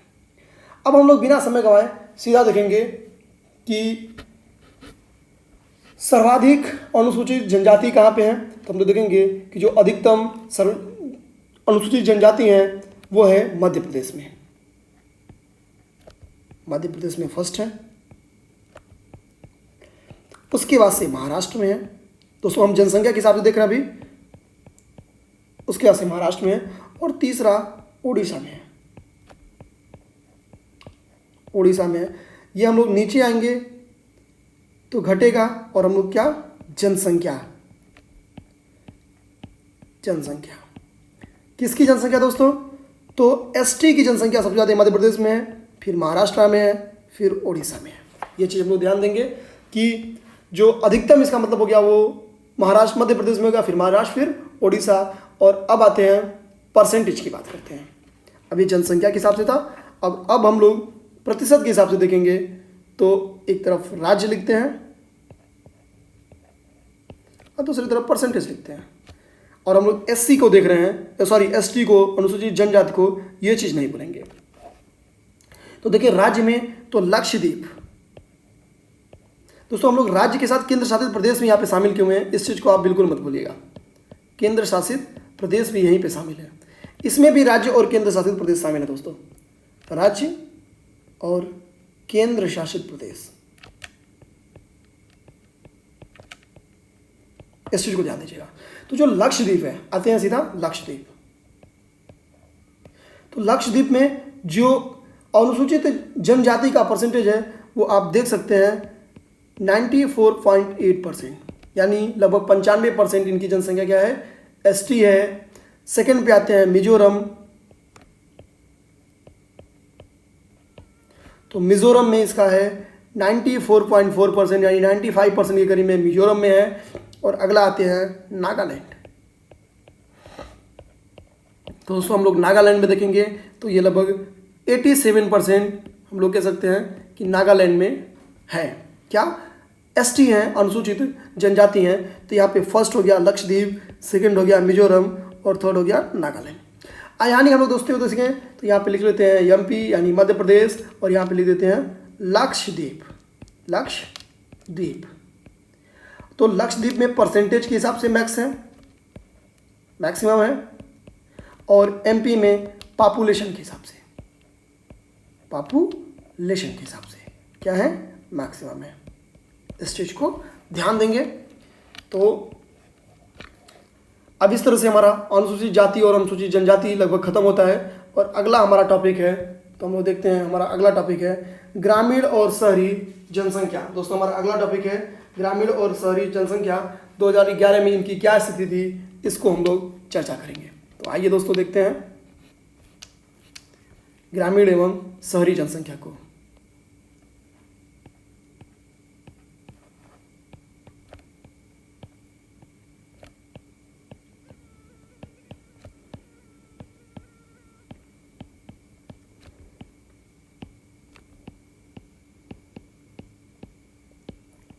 शहरी जनसंख्या, तो दोस्तों हम लोग देखेंगे सबसे पहले इसमें पढ़ेंगे हम लोग ग्रामीण जनसंख्या, फिर पढ़ेंगे शहरी जनसंख्या। तो आते हैं ग्रामीण जनसंख्या को पढ़ते हैं, और हम देखेंगे कि ग्रामीण जनसंख्या कहाँ सर्वाधिक है और कहाँ कम है। तो सबसे पहले हम लोग जनसंख्या के हिसाब से देखेंगे, फिर हम लोग परसेंट में देखेंगे। अभी हम लोग संख्या के हिसाब से देख रहे हैं। तो हम लोग देखेंगे कि जो सर्वाधिक है, यानी यहाँ पे मैक्सिमम लिख लें,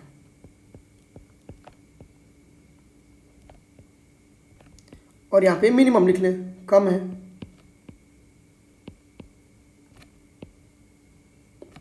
मिनिमम लिख लें। तो दोस्तों जो मैक्सिमम है वो है यूपी में। ग्रामीण जनसंख्या हमारे उत्तर प्रदेश की सबसे अधिक है, यानी फर्स्ट नंबर पे यूपी है। सेकेंड नंबर पे अपना बिहार है, तो यानी दूसरे नंबर पे अपना बिहार है। तीसरे नंबर की अगर बात करें तो यहाँ पे हमारा वेस्ट बंगाल है। और मिनिमम में अगर दोस्तों जाएं तो मिनिमम में सबसे ज़्यादा सिक्किम है।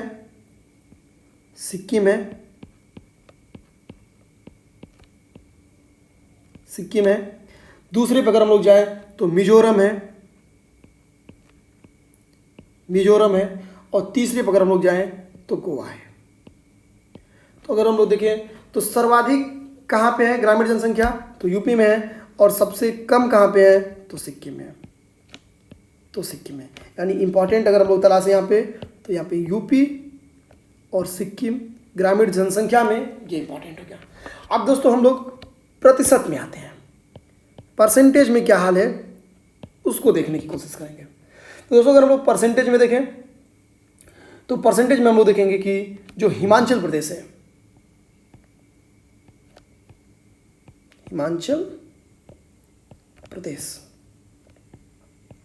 वो सर्वाधिक है। और यहाँ पे 90% यहाँ के जो लोग हैं वो ग्रामीण है, ग्रामीण जनसंख्या है। उसके बाद से हम लोग बिहार देखेंगे। दूसरा स्थान किसका है, बिहार का है। बिहार में लगभग 88% जनसंख्या ग्रामीण है। उसके बाद से असम की बारी है। और असम में हम लोग देखेंगे तो लगभग 85.93% जनसंख्या असम की ग्रामीण है। अब यहाँ पे यूपी होमवर्क लिख लेते हैं दोस्तों। यूपी की कितनी परसेंट जनसंख्या है, इसको होमवर्क लिख लेते हैं परसेंटेज में। तो हम लोग यहाँ पे परसेंटेज में टॉप में किसको देख लिए, हिमाचल प्रदेश। सेकंड पे किसको देख लिए, बिहार। और थर्ड पे किसको देख लिए, असम। अब दोस्तों यहाँ पे थोड़ा सा अभी हम लोग मैक्सिमम देखे हैं, ये है मैक्सिमम। अब हम लोग देखेंगे मिनिमम। मिनिमम देखेंगे। तो दोस्तों अगर हम लोग मिनिमम देखें तो मिनिमम में गोवा है, गोवा में हम लोग देखेंगे सबसे कम है। उसके बाद से मिजोरम में है, उसके बाद से मिजोरम में है, और तीसरा है तमिलनाडु, तीसरा है तमिलनाडु। अब आते हैं जो गोवा में है वो कितना है, तो गोवा में लगभग 34%, 34% करीब में। मिजोरम में लगभग 48%, लगभग 48%, यहाँ पे दोस्तों लगभग ही है। और जो तमिलनाडु है यहाँ पे लगभग 51.6%, यानी हम कह सकते हैं 52% के करीब में तमिलनाडु में है। तो अगर हम लोग परसेंटेज में अधिक देखें तो हिमाचल प्रदेश में है, और परसेंटेज में कम देखें तो गोवा है। दोस्तों यही दो फैक्ट इसमें इंपॉर्टेंट है। अब हम लोग सीधे बात करेंगे शहरी जनसंख्या की क्या स्थिति है, उसको ध्यान से देखेंगे। शहरी जनसंख्या, देखिए शहरी जनसंख्या,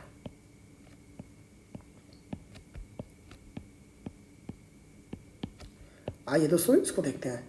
दोस्तों शहरी जनसंख्या अगर हम लोग सीधा फैक्ट याद करते हैं, बहुत ऑर्डर इसमें नहीं आना है, हालांकि आप चाहिए तो ऑर्डर भी देख सकते हैं। तो दोस्तों शहरी जनसंख्या जो है वो मैक्सिमम किसकी है, हम लोग ये देखेंगे। पहले दोस्तों हम लोग ऑर्डर के हिसाब से पॉपुलेशन का देखेंगे, संख्या के हिसाब से देखेंगे, और मिनिमम किसका है संख्या के हिसाब से ये देखेंगे।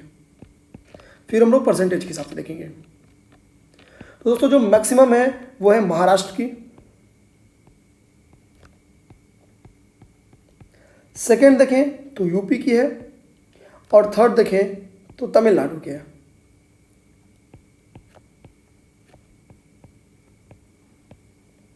और अगर वो मिनिमम में जाए दोस्तों तो मिनिमम में सिक्किम की है,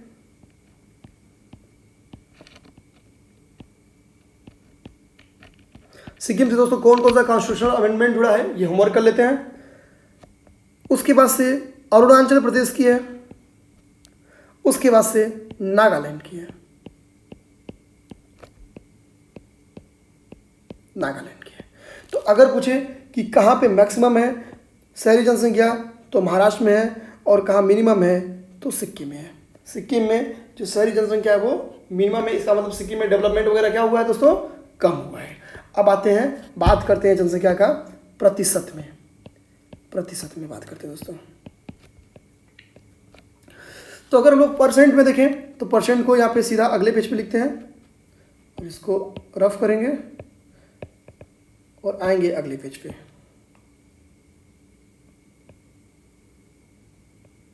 ठीक है, अगले पेज पे आते हैं। अगले पेज में हम देखेंगे कि जो शहरी जनसंख्या वो मैक्सिमम किसकी है परसेंटेज में, और मिनिमम किसका है परसेंटेज में, ये देखेंगे। आइए दोस्तों देखते हैं। दोस्तों जो मैक्सिमम है वो है गोवा का, गोवा की लगभग 61% जो जनसंख्या है वो परसेंटेज में शहरी है। सेकंड पे है मिजोरम का, और मिजोरम का हम लोग देखेंगे 52% जनसंख्या शहरी है। थर्ड है तमिल का, तमिलनाडु का, और इसका लगभग देखेंगे 48% जनसंख्या शहरी है। लगभग दोस्तों देखो एग्जैक्ट नहीं लिख रहा है, लगभग लिख रहा है। हिमाचल प्रदेश पे आते हैं दोस्तों न्यूनतम में, तो न्यूनतम में क्या है हिमाचल प्रदेश शहरी जनसंख्या की बात करें दोस्तों। सेकंड पे बिहार, जाहिर सी बात है दोस्तों जहाँ पे ग्रामीण जनसंख्या ज़्यादा रहेगी वहाँ पे शहरी कम रहेगी, और जहाँ पे ग्रामीण कम रहेगी वहाँ शहरी ज़्यादा रहेगी। तो बस सिंपल सा ऑर्डर है, दिमाग में एक बार फैक्ट रख लेंगे तो फिर हमेशा नहीं भूलेगा। अब हिमाचल प्रदेश में कितनी है तो लगभग 10% जनसंख्या, बिहार की लगभग 11% जनसंख्या, और असम की लगभग 14% जनसंख्या शहरी है। तो इस तरह से हम लोग देख सकते हैं कि फर्स्ट सेकंड थर्ड कौन सा है। यहाँ पे देखें तो फर्स्ट गोवा है, यहाँ पे सेकंड मिजो है, थर्ड तमिलनाडु है, यहाँ फर्स्ट हिमाचल है, सेकंड बिहार है, थर्ड असम है। इंपॉर्टेंट देखते हैं तो परसेंटेज में गोवा मैक्सिमम है और हिमाचल प्रदेश मिनिमम है। यहाँ पे हम लोग दोस्तों अच्छी तरह से शहरी जनसंख्या पूरी पढ़ चुके हैं। और अब हम लोग आते हैं अगला देखेंगे कि जो नेक्स्ट हमारा टॉपिक है, हम लोग इसमें क्या देख लें दोस्तों कि शहरी जनसंख्या का जो हमारा परसेंटेज है वो देख लिए, और जो हमारा ग्रामीण जनसंख्या का परसेंटेज है वो देख लिए। अब दोस्तों अगर शहरी और ग्रामीण मिला के जाए, एक चीज़ ऐसे देख लेते हैं कि अगर राज्य और केंद्र शासित प्रदेश मिला के आ जाए, बस एक स्टेटमेंट में इसको देखेंगे, राज्य और केंद्र शासित प्रदेश मिला के आ जाए, केंद्र शासित प्रदेश अगर सपोज करिए मिला के आ जाए, तो हम लोग बस कौन मैक्सिमम है कौन मिनिमम ये याद रखेंगे कि तो जनसंख्या में जो दिल्ली है, शहरी जनसंख्या की बात हो रही है दोस्तों, अभी शहरी जनसंख्या की यहाँ पे लिख भी देते हैं शहरी, तो जो मैक्सिमम है वो है दिल्ली का। दिल्ली में 95 या और भी अच्छे से देख लें तो 97% इसकी जो पॉपुलेशन है वो टोटल क्या है, शहरी है। और जो न्यूनतम है वो है हिमाचल प्रदेश, हिमाचल प्रदेश। और जो हिमाचल है, यहाँ पे हिमाचल का पूरा नाम देख सकते हैं,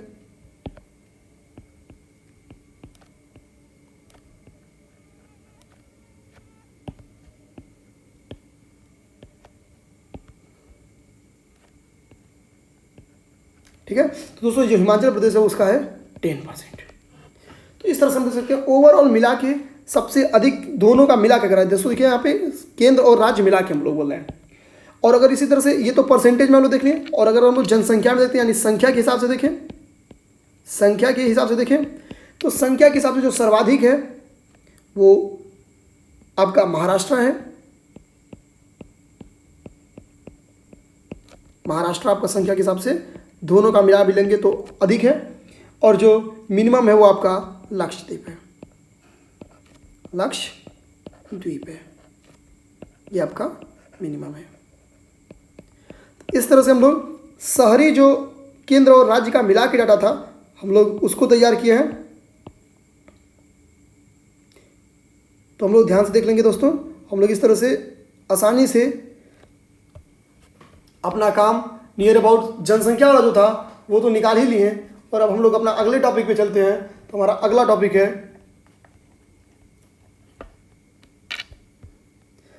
धर्माधारित जनगणना, यानी जो हमारा धर्माधारित जनगणना है हम लोग उसको देखेंगे। और अब तक हम लोग देख सकते हैं कि नियर अबाउट 8 टॉपिक हम लोग खत्म कर चुके हैं। उन 8 टॉपिक में पहला बैकग्राउंड, दूसरा है जनसंख्या, तीसरा है जन्म दर, चौथा लिंगानुपात, पांचवा साक्षरता, छठवां जनगणत, सातवां SC ST, आठवां ग्रामीण और शहरी जनसंख्या।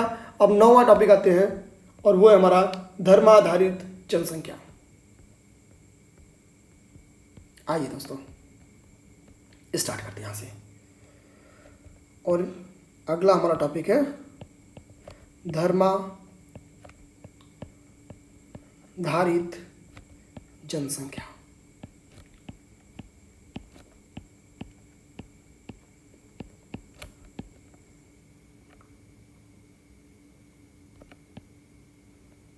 तो देखिए दोस्तों धर्माधारित जनसंख्या कहते हैं, इसको थोड़ा सा और साफ लिख देते हैं ताकि आपको PDF अच्छे से समझ में आए। आप लिख देते हैं धर्माधारित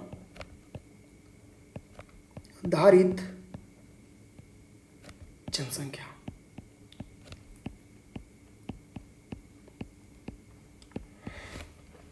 तो दोस्तों आइए धर्माधारित जनसंख्या देखते हैं। तो हम लोग देखेंगे कि जो प्रथम व्यवस्थित धर्माधारित जनगणना हुई थी वो 2001 में हुई थी।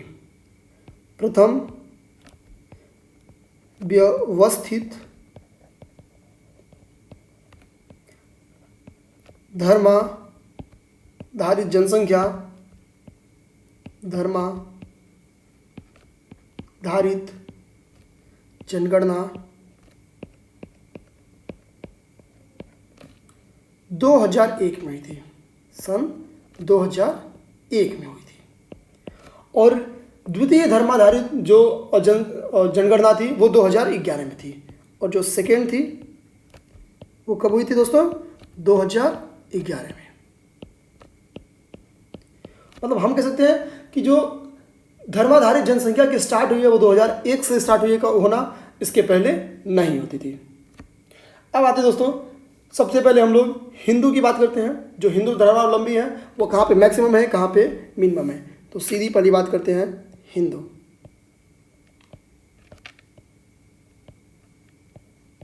हिंदू अब हम लोग इसमें देखेंगे कहाँ पे ये लोग मैक्सिमम है।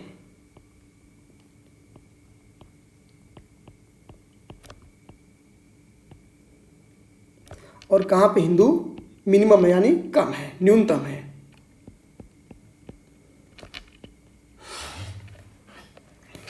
दोस्तों इसमें हम लोग टोटल 5 राज्य देखेंगे जो अधिकतम है और न्यूनतम। मैक्सिमम में देखते हैं तो सबसे ज़्यादा हिंदू हिमाचल प्रदेश में है। दोस्तों ये जो डाटा लिख रहे हैं ये परसेंटेज के हिसाब से लिख रहे हैं, हिमाचल प्रदेश में है। जो हिमाचल प्रदेश की जनसंख्या है उसकी लगभग 95+ % जनसंख्या हिंदू है। सेकेंड आते हैं उड़ीसा। और उड़ीसा की जो जनसंख्या दोस्तों वो लगभग 93.63 यानी हम लोग कह लें तो लगभग ऐसे लिख सकते हैं कि 94% जनसंख्या उड़ीसा की है, हिंदू है। छत्तीसगढ़ पे आते तीसरा दोस्तों, छत्तीसगढ़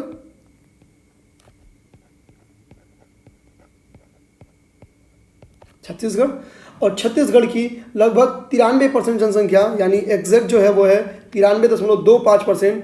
तो लगभग 93% जनसंख्या हिंदू है। आगे अगर हम लोग बात करें गुजरात की तो गुजरात में दोस्तों लगभग 89% जनसंख्या हिंदू है। तो ये टॉप 5 हो गए, हिमाचल प्रदेश, उड़ीसा, छत्तीसगढ़। ये दोस्तों एक थोड़ा सा गलत हो गया। इसके बाद से जो है वो है आपका एमपी यानी मध्य प्रदेश है। और जो मध्य प्रदेश का जनसंख्या दोस्तों वो है लगभग 91% जनसंख्या, 91%। और जो पचमा है तो अगर हम लोग पश्चिमी को देखें तो पचमा है जो 5th है वो अपना है गुजरात। और जो गुजरात है दोस्तों वो लगभग 89% है। तो अभी तक हम लोग मैक्सिमम देखे हैं कि किस राज्य में हिंदू जो हैं उनकी आबादी बाहुल्य है, अधिकतम है। अब मिनिमम पे आते हैं दोस्तों। तो मिनिमम अगर हम लोग देखें तो मिजोरम में सबसे कम हम लोग यानी हिंदू, तो मिजोरम में सबसे कम है। हमारी मिजोरम में हिंदू की जो पॉपुलेशन है वो 2.75 यानी लगभग 3% की कह सकते हैं हम लोग करीब में हिंदू है वहाँ पे। उसके बाद से हम लोग आए तो लक्षद्वीप,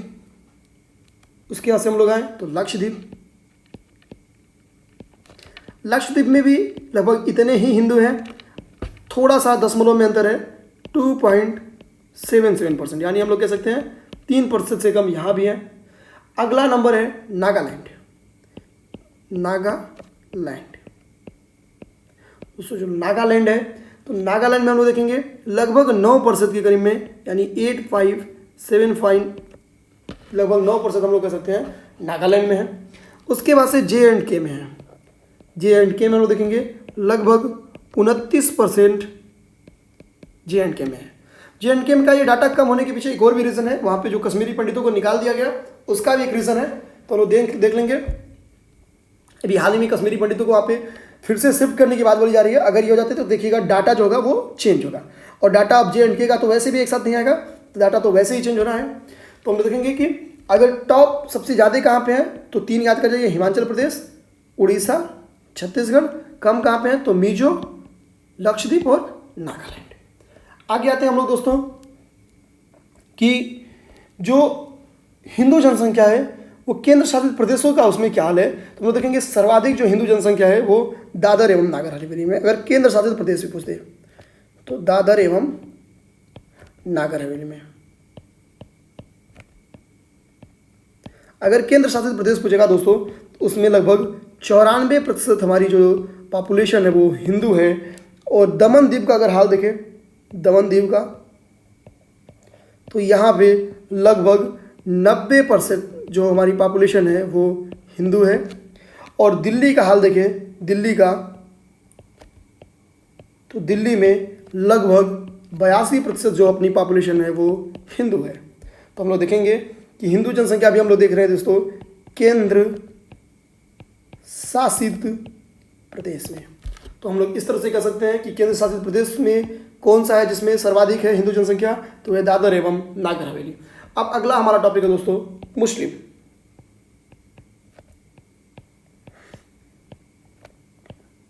मुस्लिम आइए दोस्तों देखते हैं मुस्लिम। अब तो हम देखेंगे जो इनमें मैक्सिमम है, सर्वाधिक कहाँ पे है ये देखेंगे, टॉप 5 ही देखेंगे इनका भी, और जो मिनिमम है, जो मिनिमम है उनको देखते हैं। तो जो मैक्सिमम है दोस्तों ये मुस्लिम वो है लक्षद्वीप में,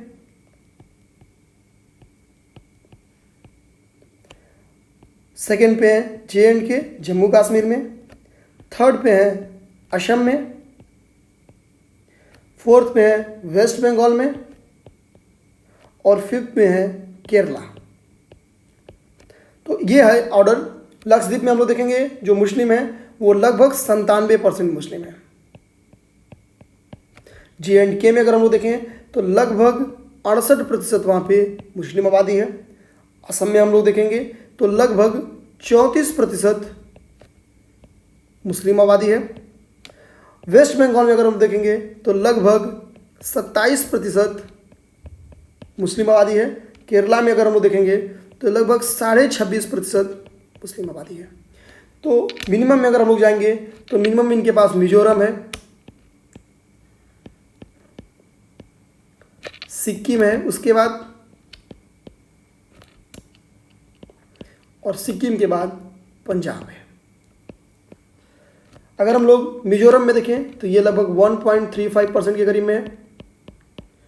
सिक्किम का जो डाटा है थोड़ा सा बढ़ जाता है और 1.65 के करीब में हो जाता है, या 62 है एग्जैक्ट, ऐसे कर सकते हैं एग्जैक्ट अगर देखें तो 62 है। और पंजाब का अगर हम लोग देखें तो 1.93 है। बाकी मिनिमम का इनका डाटा आगे ना ही ले है नहीं, तो देखेंगे। इसमें बेसिकली हम लोग टॉप 3 और इसको याद रखते हैं तो ये ज़्यादा अच्छा रहेगा। तो हम लोग देखेंगे सबसे अधिक और सबसे कम। तो ये हो गया मुस्लिम का डाटा, सबसे अधिक लक्षद्वीप में और सबसे कम मिजोरम में। तो ये हो गया। अब आगे हम लोग तीसरा अगर उठाएं तो हम लोग तीसरा उठाएंगे दोस्तों ईसाई। तीसरा अगर हम लोग उठाएं दोस्तों तो हम लोग हिंदी और मुस्लिम देख चुके हैं, अब हम लोग तीसरा धर्म उठाएंगे और वो है ईसाई।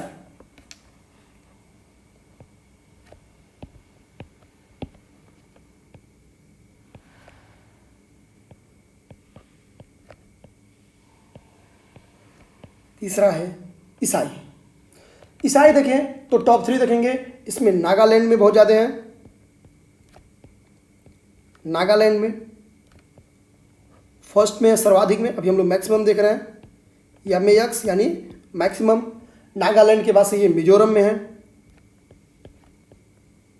मिजोरम में है। मिजोरम के बाद से ये मेघालय में है, देखेंगे मेघालय में है, मेघालय में है। इसमें देखेंगे फर्स्ट में नागालैंड, सेकंड में मिजोरम और थर्ड में मेघालय। अब न्यूनतम में देखें तो बिहार में सबसे कम है, जो अपना बिहार है वहाँ पे सबसे कम है। बिहार में इनकी लगभग 0.12% के करीब में है। उसके बाद से राजस्थान में है, उसके बाद से इनकी बारी है राजस्थान में थोड़ी सी बढ़ जाती है और दशमलव में। उसके बाद से हिमाचल प्रदेश में है, हिमाचल प्रदेश में है। हिमाचल प्रदेश में इनकी 0.18% के करीब में है। तो ये ईसाई का डाटा है, हम लोग ध्यान देंगे। नागालैंड में सर्वाधिक है, लगभग 88% के करीब में वहाँ पे इनकी पॉपुलेशन है। उसके बाद से 87 मिजोरम में है लगभग। और अगर हम लोग अगला देखें जो मेघालय है तो वहाँ पे लगभग 75% के करीब में इनकी है। तो हम लोग बस टॉप वाला याद करेंगे कि मैक्सिमम कहाँ पे है, मेघालय में है, और मिनिमम कहाँ पे है तो बिहार में है।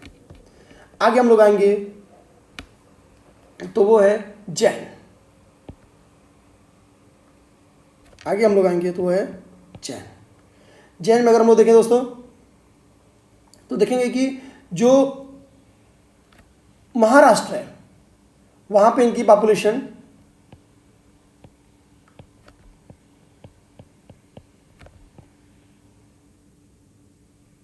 तो महाराष्ट्र है, वहाँ पे इनकी पॉपुलेशन सर्वाधिक है, 1.25 के करीब में है।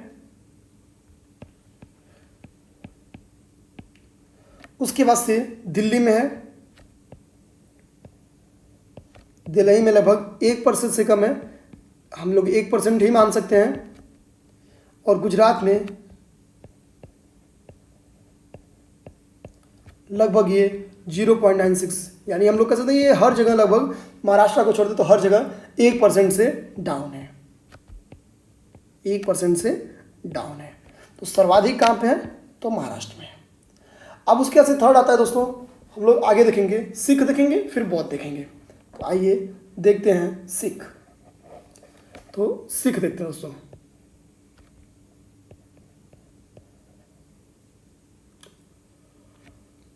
सिख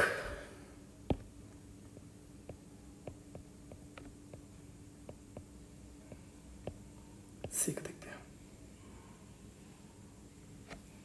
आते हैं दोस्तों, तो जो सिख है दोस्तों, ये देखेंगे कि सबसे ज़्यादा कहाँ पे है? तो निर्विवाद रूप से ये पंजाब में सर्वाधिक है। पंजाब में जो इनकी पॉपुलेशन है वो नियर अबाउट 58% की है। उसके बाद से चंडीगढ़ है, और चंडीगढ़ में इनकी पॉपुलेशन नियर अबाउट 13% के करीब में है। और नेक्स्ट इनका हरियाणा है, और हरियाणा में जो हरियाणा में इनकी पॉपुलेशन लगभग 5% है। तो ये हम लोग देख सकते हैं सिख धर्म का क्या हाल है। और अगला हम लोग देखेंगे,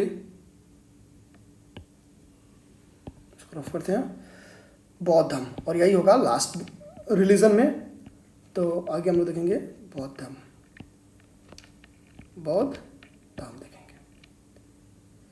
बौद्धिज्म के बारे में दोस्तों हिस्ट्री में हम लोग बहुत पढ़ दिए हैं, तो एक बार वहाँ से देख लीजिएगा। सिक्किम में मैक्सिमम बौद्ध है, सर्वाधिक बौद्ध भारत में कहाँ पे है? सिक्किम में है, और वो है लगभग 28%। और उसके बाद से अरुणाचल प्रदेश का बारी आता है, अरुणाचल प्रदेश का, और अरुणाचल प्रदेश में लगभग 12% है। और उसके बाद से मिजोरम की बारी आती है, और मिजोरम में है लगभग 9%। दोस्तों इसमें इंपॉर्टेंट केवल सिक्किम है, सिख में इंपॉर्टेंट केवल तीनों है, कि नॉर्मली लोग पंजाब के बाद से हरियाणा कर देंगे, तो इस चीज़ को ध्यान रखेंगे। और इस तरह से हम लोग का जो धर्म से रिलेटेड जनगणना था वो खत्म होता है। और हम लोग नेक्स्ट टॉपिक अपना देखिए, तो हमारा नेक्स्ट टॉपिक है यूपी की जनगणना।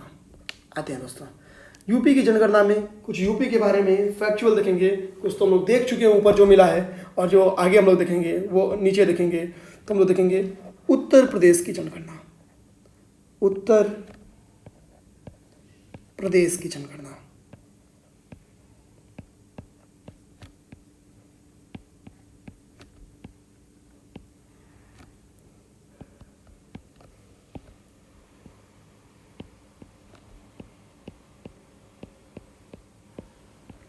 दोस्तों हम लोग देखेंगे कि जनसंख्या की दृष्टि से जो यूपी है वो देश में फर्स्ट रैंक रखता है, फर्स्ट रैंक पॉपुलेशन के हिसाब से, जनसंख्या के हिसाब से। और जो यूपी है वो क्षेत्रफल के हिसाब से, जो एरिया है, जो क्षेत्रफल है उसके हिसाब से अगर हम लोग देखें तो ये फोर्थ रैंक रखता है, फोर्थ रैंक एरिया के हिसाब से, क्षेत्रफल के हिसाब से। तो अब बाकी आता है कि फर्स्ट सेकंड थर्ड कौन है, तो यही क्वेश्चन इस बार बीईओ का था। तो फर्स्ट पे हम लोग देखेंगे कि राजस्थान फर्स्ट पे है, उसके से महाराष्ट्र है, उसके बाद से अपना जो है कि ये, और राजस्थान के पास दोस्तों एमपी है, मध्य प्रदेश है, थोड़ा सा मुंह से गलत निकल गया, इसको देखेंगे कि सेकंड पे एमपी है, फिर महाराष्ट्र है, और उसके बाद से फोर्थ पे तो अपना यूपी है ही है, जिसके बारे में हम लोग पढ़ लिए हैं। तो इसको ब्लॉक कर लेते हैं, यहाँ पे रख लेते हैं। आगे हम लोग थोड़ा सा और फैक्चुअल देखें तो यूपी में हमको पता है कि कुल 75 जिले हैं। जो यूपी में वैधानिक नगर है वो 648 है। तो यूपी में वैधानिक नगर कितने दोस्तों? 648 है। वैधानिक नगर कितने हैं? तो यूपी में वैधानिक नगर 648 है। 648 नगर वैधानिक नगर हैं। जो नगर निगम है कुल, तो कुल नगर निगम कितने हैं दोस्तों, ये याद रखेंगे। तो नगर निगम 17 हैं। यूपी में नगर निगम कितने हैं दोस्तों? तो यूपी में नगर निगम कुल 17 हैं। और आते हम लोग आगे कुछ फैक्चुअल और आपको देखना होगा तो देख लीजिएगा दोस्तों किसी बुक से। देश की जो कुल जनसंख्या में उत्तर प्रदेश का हिस्सा कितना है, तो हम लोग चूंकि पहले भी कर चुके हैं बट अब भी देख लेते हैं, तो सुन लेते हैं। 16.51 है, हालांकि इसको हम लोग पहले कर चुके हैं। और विश्व में जनसंख्या की दृष्टि से कितना रैंक है, तो इसको देख लेते हैं कि विश्व में जनसंख्या की दृष्टि से, जनसंख्या की दृष्टि से जो पोजीशन है यूपी का वो है 5th। अब बात आते हैं कि टॉप 4 में कौन है, तो उसको देखते हैं दोस्तों। तो टॉप 4 में तो पहला तो निर्विवाद रूप से चीन है, दूसरा भी निर्विवाद रूप से भारत है, तीसरा अमेरिका है और चौथा इंडोनेशिया है।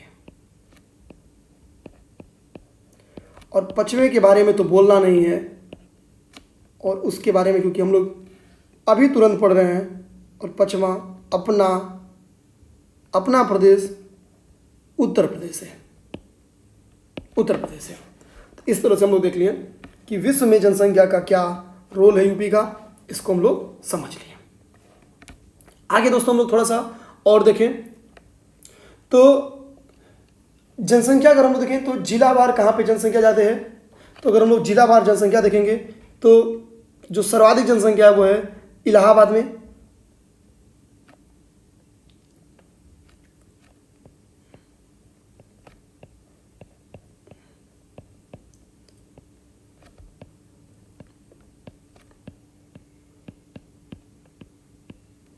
जिलावार जनसंख्या एक तरफ हम लोग मैक्सिमम कर लेते हैं, केवल 3 पढ़ेंगे दोस्तों, मैक्सिमम कर लेते हैं, और एक तरफ मिनिमम कर लेते हैं,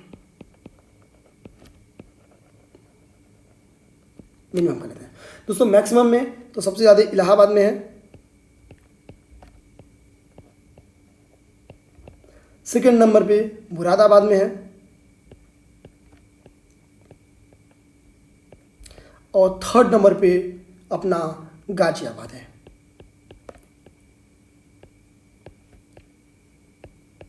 गाजियाबाद है। तो आइए मिनिमम को देखते हैं। तो मिनिमम में सबसे ज़्यादा महोबा में है, सबसे कम महोबा में है, उसके बाद चित्रकूट में है,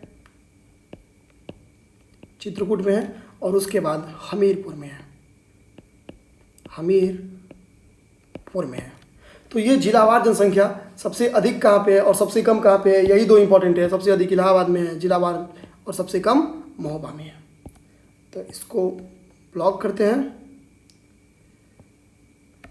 और आगे आते हैं। आगे हम लोग आएंगे तो देखेंगे कि अब जो लिंग आधारित है वो कहाँ पे है, सर्वाधिक कहाँ पे है, और जो जनसंख्या और जो, तो हम लोग देखेंगे कि जो लिंग आधारित जनसंख्या में जो सर्वाधिक पुरुष जनसंख्या है, सर्वाधिक पुरुष लिंग आधारित में। अब हम लोग लिंग आधारित देख रहे हैं दोस्तों, इस चीज को ध्यान देंगे। अब हम लोग लिंग आधारित देख रहे हैं।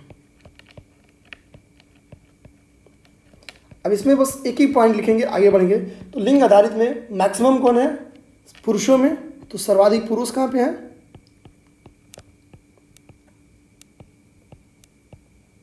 तो दोस्तों इलाहाबाद। और सर्वाधिक महिलाएं कहाँ पे हैं, इसका भी आंसर है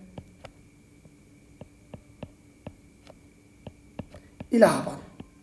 यानी सर्वाधिक पुरुष और सर्वाधिक महिलाएं लिंग आधारित पे अगर हम देखेंगे तो कहाँ पे है, इलाहाबाद में है। आगे हम लोग देखेंगे कि जो उत्तर प्रदेश का अगला हम लोग साक्षरता देखेंगे। साक्षरता देखेंगे, साक्षरता हम लोग देखेंगे कि जिले वाइज किसकी साक्षरता अधिक है और जिले वाइज किसकी साक्षरता कम है। तो मैक्सिमम किसकी साक्षरता है और मिनिमम किसकी साक्षरता है। आते हैं दोस्तों, जो मैक्सिमम साक्षरता हम देखेंगे वो गौतम बुद्ध नगर की है।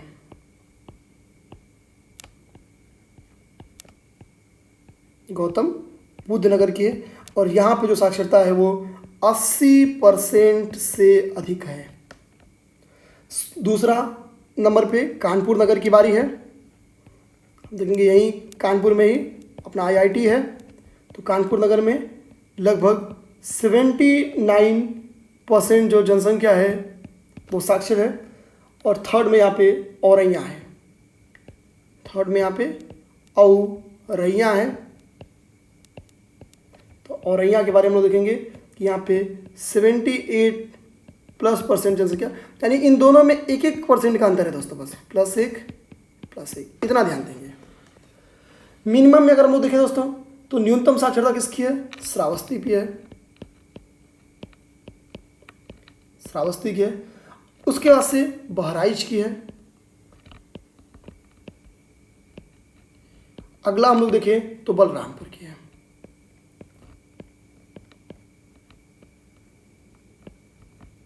बलरामपुर की है। तो ये टॉप 3 यहाँ से, और टॉप बॉटम हम लोग देख लें, इसकी जनसंख्या नियर अबाउट जो साक्षरता है वो 46% है, इसकी 49% है और इसकी साक्षरता भी लगभग 49.5% है। तो दोस्तों ये हम लोग ध्यान देंगे, इसकी जनसंख्या जो साक्षरता है वो 49.5% है। अब आती है बात कि याद क्या करेंगे, तो कुछ नहीं दोस्तों, सर्वाधिक के तीनों याद कर लीजिए और कम वाले में श्रावस्ती याद करिए बस। अब आता है कि कहाँ पे पुरुष साक्षरता अधिक है और कहाँ पे महिला साक्षरता अधिक है। तो कहाँ पे पुरुष साक्षरता अधिक है और कहाँ पे न्यूनतम है, तो यहाँ पे पुरुष का हम लोग मैक्सिमम देखेंगे और पुरुष का हम लोग मिनिमम देखेंगे। दोस्तों जो पुरुष का अगर हम लोग मैक्सिमम देखें तो मैक्सिमम तो वही गौतम बुद्ध नगर, जी भैया गौतम बुद्ध नगर है, और सेकेंड पे औरैया है, सेकेंड पे औरैया है और थर्ड पे इटावा है। यानी सब सर्वाधिक साक्षर पुरुष जनसंख्या गौतम बुद्ध नगर की है। और मिनिमम पे अगर हम लोग आ जाएंगे तो श्रावस्ती है, श्रावस्ती है। उसके बाद थोड़ी सी साक्षर बहराइच है, उसके बाद बलरामपुर है।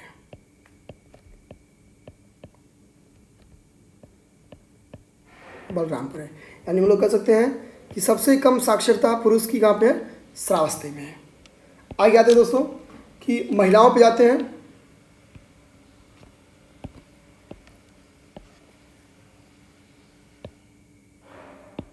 महिलाओं पे आते हैं दोस्तों, तो महिला पे आते हैं। तो महिला हम लोग देखेंगे कि फिर इसी ऑर्डर में कि मैक्सिमम किसका है और मिनिमम किसका है। दोस्तों अगर हम लोग महिला में मैक्सिमम जाएं तो कानपुर नगर मैक्सिमम है और मिनिमम में जाएं तो श्रावस्ती है। आगे अगर देखना है तो देख लीजिए, इसके आगे मैक्सिमम में लखनऊ है, इसके आगे फिर गौतम बुद्ध नगर है। यहां पे अगर हम लोग देखें तो श्रावस्ती के बाद बलरामपुर है और बलरामपुर के बाद बहराइच है। तो यानी अगर आपको एसडीएम बना के श्रावस्ती बहराइच बलरामपुर में जाते हैं तो आपको एजुकेशन के लिए काफ़ी काम करना पड़ेगा, क्योंकि वहाँ पे साक्षरता बहुत कम है। तो इस तरह से हम लोग देख सकते हैं। अब आते हैं दोस्तों लिंगानुपात में। क्या हाल चाल है लिंगानुपात का, यूपी के राज्यों का, जिलों का, कहाँ पे अधिक है कहाँ पे कम है, इस चीज़ को देखेंगे। तो दोस्तों यहाँ पे एक कॉलम बनाएंगे मैक्सिमम का और एक कॉलम बनाएंगे मिनिमम का। तो मैक्सिमम में अगर हम लोग देखेंगे दोस्तों तो जौनपुर फर्स्ट है और 1024 इसकी लिंगानुपात है। उसके बाद आजमगढ़ है और आजमगढ़ में हम लोग देखेंगे 1019 है। उसके बाद से हम लोग देवरिया देखेंगे, जो देवरिया है यहाँ पे 1017 है। ये उत्तर प्रदेश के ऐसे ज़िले हैं जहाँ पे लिंगानुपात जो है वो बहुत ही शानदार है। इसके बाद से हम लोग न्यूनतम में जाएंगे तो फिर देखेंगे कि साक्षरता दर हम लोग जब पढ़ रहे थे तो देखिए गौतम बुद्ध नगर कितना अच्छा था। जितने पढ़े लिखे हैं हम लोग कह सकते हैं कि 80% लोग पढ़े लिखे हैं, और मूर्खता देखिए कि लिंगानुपात यहाँ पे कितना कम है। तो देखेंगे लिंगानुपात यहाँ पे केवल 851 है, यानी बहुत कम है दोस्तों। कहाँ जौनपुर का 1024 है और कहाँ गौतम बुद्ध नगर का 851 बस है। तो लोग इस तरह से कह सकते हैं कि बहुत ही कम है, 851 है बस। तो लोग देखेंगे 851 है। उसके बाद से बागपत का है और हमीरपुर, ये दोनों इक्वल हैं।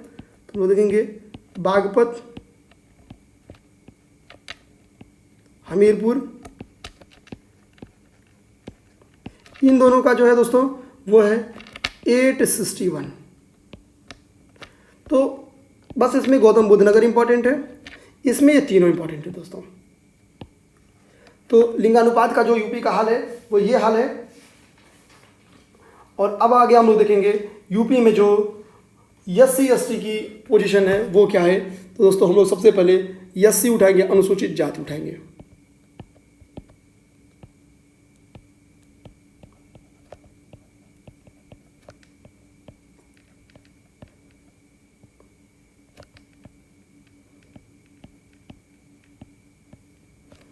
अनुसूचित जाति उठाएंगे।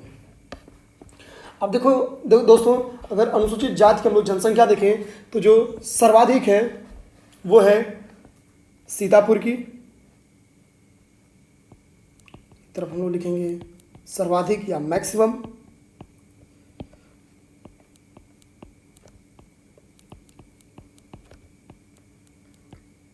दूसरी तरफ हम लोग लिखेंगे मिनिमम।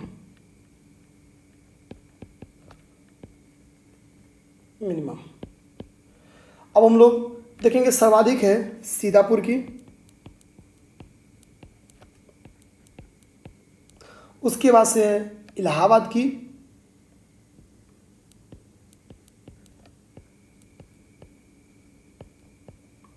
उसके बाद से है हरदोई की। ये जनसंख्या के हिसाब से दोस्तों, प्रतिशत के हिसाब से नहीं।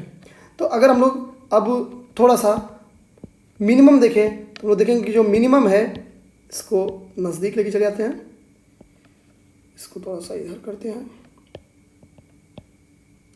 और आते हैं मिनिमम में। तो जो मिनिमम है वो किसका है, तो हम देखेंगे कि मिनिमम बागपत का है, फिर श्रावस्ती का है,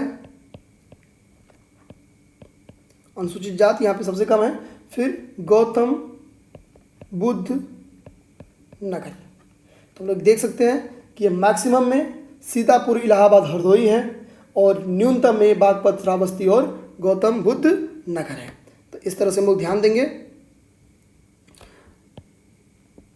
यहाँ पे मैक्सिमम और मिनिमम हम लोग देख लें। यहाँ पे टॉप 1 2 3 और कम में टॉप 1 2 3 ये सब है। आप लोग दोस्तों थोड़ा परसेंटेज में देख लेते हैं भाई कि परसेंटेज में क्या हाल चाल है। तो देखेंगे कि जो प्रतिशत में अनुसूचित जाति है वो कौशाम्बी में ज़्यादा है,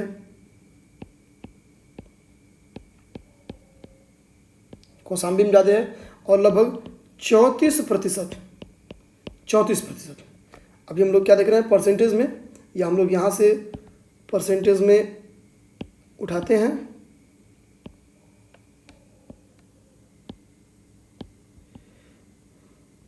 इसको कर देते हैं यहाँ से डिलीट और यहाँ पर जाते हैं परसेंटेज में देखते हैं।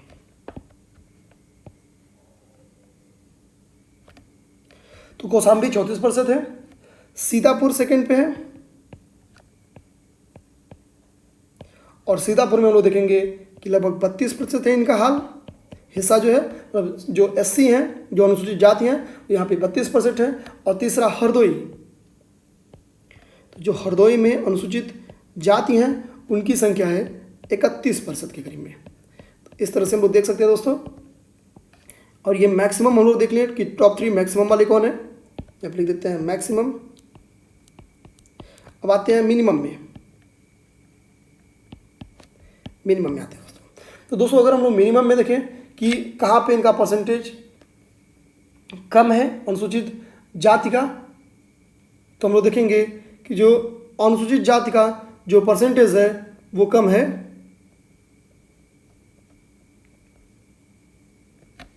सबसे कम है इनका बागपत में, बागपत में कम है। उसके बाद से बरेली में, फिर बलरामपुर। बागपत में केवल 11% के करीब में है, बरेली में 12% और बलरामपुर में लगभग 13%, लगभग 13%। तो ये इनका हिस्सा है। अनुसूचित जाति में लोग मैक्सिमम देख लें सीतापुर, इलाहाबाद, हरदोई हैं और न्यूनतम में बागपत, श्रावस्ती और गौतम बुद्ध नगर है। तो दोस्तों मैक्सिमम कहाँ पे है सीतापुर में, मिनिमम कहाँ पे है बागपत में, परसेंटेज में मैक्सिमम कहाँ पे है कौशाम्बी में और मिनिमम कहाँ है बागपत में। तो जनसंख्या में और परसेंटेज में दोनों में कम तो बागपत में है, लेकिन जो हिस्से में है यानी जनसंख्या में है वो सीतापुर में इनकी जनसंख्या ज़्यादा है, फिर कौशाम्बी में आती है वाली। अब दोस्तों यही हाल थोड़ा सा हम लोग अनुसूचित जनजाति का देखते हैं। अनुसूचित जनजाति का देखते हैं।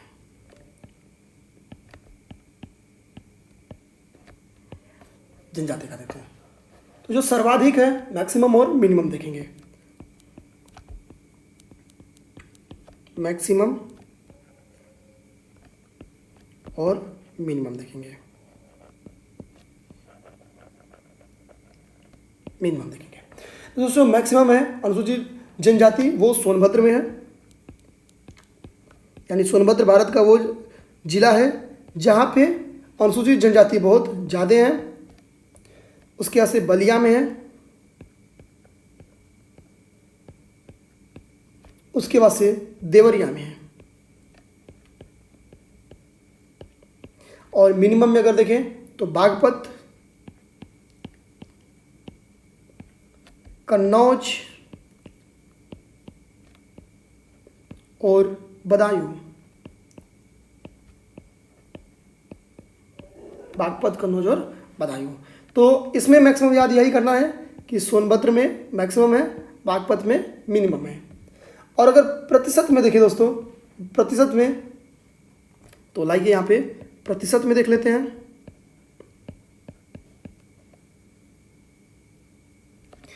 प्रतिशत में देखेंगे तो सोनभद्र फर्स्ट है,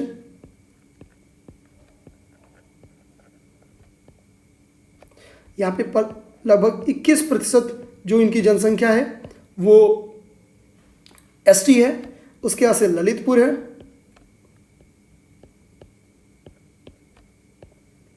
ललितपुर का जो परसेंटेज है वो लगभग 6% है। उसके बाद से देवरिया है,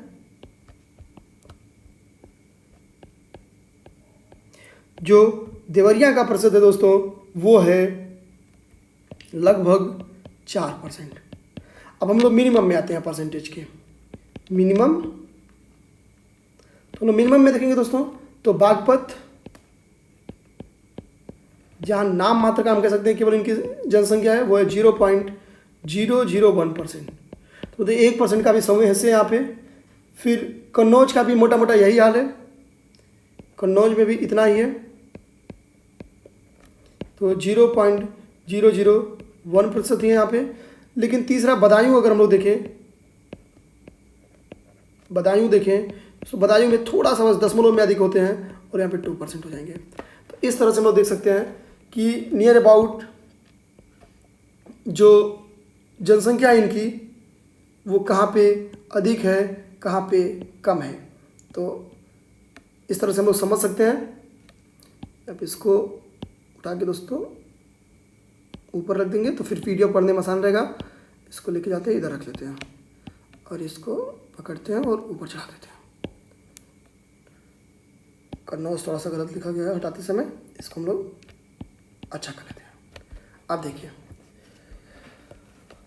अब हम लोग जो नगरीय जनसंख्या है और जो ग्रामीण जनसंख्या है उस पर फोकस करेंगे।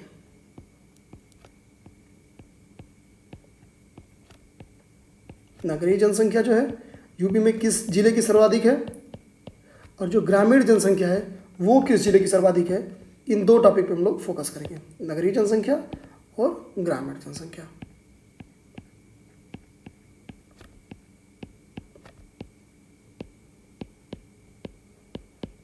ग्रामीण जनसंख्या, तो दोस्तों जो नगरीय जनसंख्या है वो गाजियाबाद की सर्वाधिक है, यानी अभी हम लोग मैक्सिमम देख रहे हैं, मैक्सिमम। तो जो गाजियाबाद की है वो सर्वाधिक है, उसके बाद से लखनऊ की है जो नगरीय जनसंख्या है, और फिर कानपुर नगर की है। और जो मिनिमम है, जो मिनिमम है उसको देखें तो मिनिमम श्रावस्ती में है जो नगरीय जनसंख्या है, उसके बाद से चित्रकूट में है और चित्रकूट के बाद से कौशाम्बी में है। अब बात आती है दोस्तों इसमें याद क्या करना है, तो बस याद ये करिए कि उत्तर प्रदेश में नगरीय जनसंख्या सर्वाधिक गाजियाबाद में है और कम श्रावस्ती में, और बाकी कुछ नहीं याद करना है। ग्रामीण में यही देखते हैं, तो ग्रामीण में सर्वाधिक देखेंगे इलाहाबाद में है, इलाहाबाद में है। उसके बाद से हम लोग देखेंगे आजमगढ़ में है, उसके बाद से हम देखेंगे जौनपुर में है, जौनपुर में है।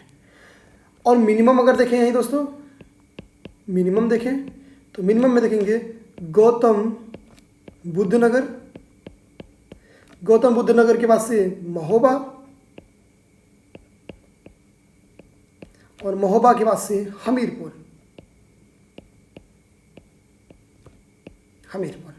तो ये ध्यान देंगे कि अब ग्रामीण जनसंख्या कहाँ पे सर्वाधिक है, तो इलाहाबाद में सर्वाधिक है, और कम कहाँ पे, तो गौतम बुद्ध नगर में कम है, गौतम बुद्ध नगर में कम है। और आगे अब हम लोग लगभग लेक्चर बस अगले 5 मिनट में खत्म हो जाएगा दोस्तों। तो जो हमारा नगरीय जनसंख्या है परसेंटेज में कहाँ पे अधिक है, तो आते हैं प्रतिशत में, जो हमारी नगरीय जनसंख्या उसको देखते हैं। नगरीय जनसंख्या है, तो जो नगरीय जनसंख्या दोस्तों उसका भी आर्डर जो है वो एकदम सेम परसेंटेज के हिसाब से वही है। नगरीय जनसंख्या जो जनसंख्या के हिसाब से है, उसमें हम लोग देखेंगे कि फर्स्ट में इसमें भी गाजियाबाद ही है,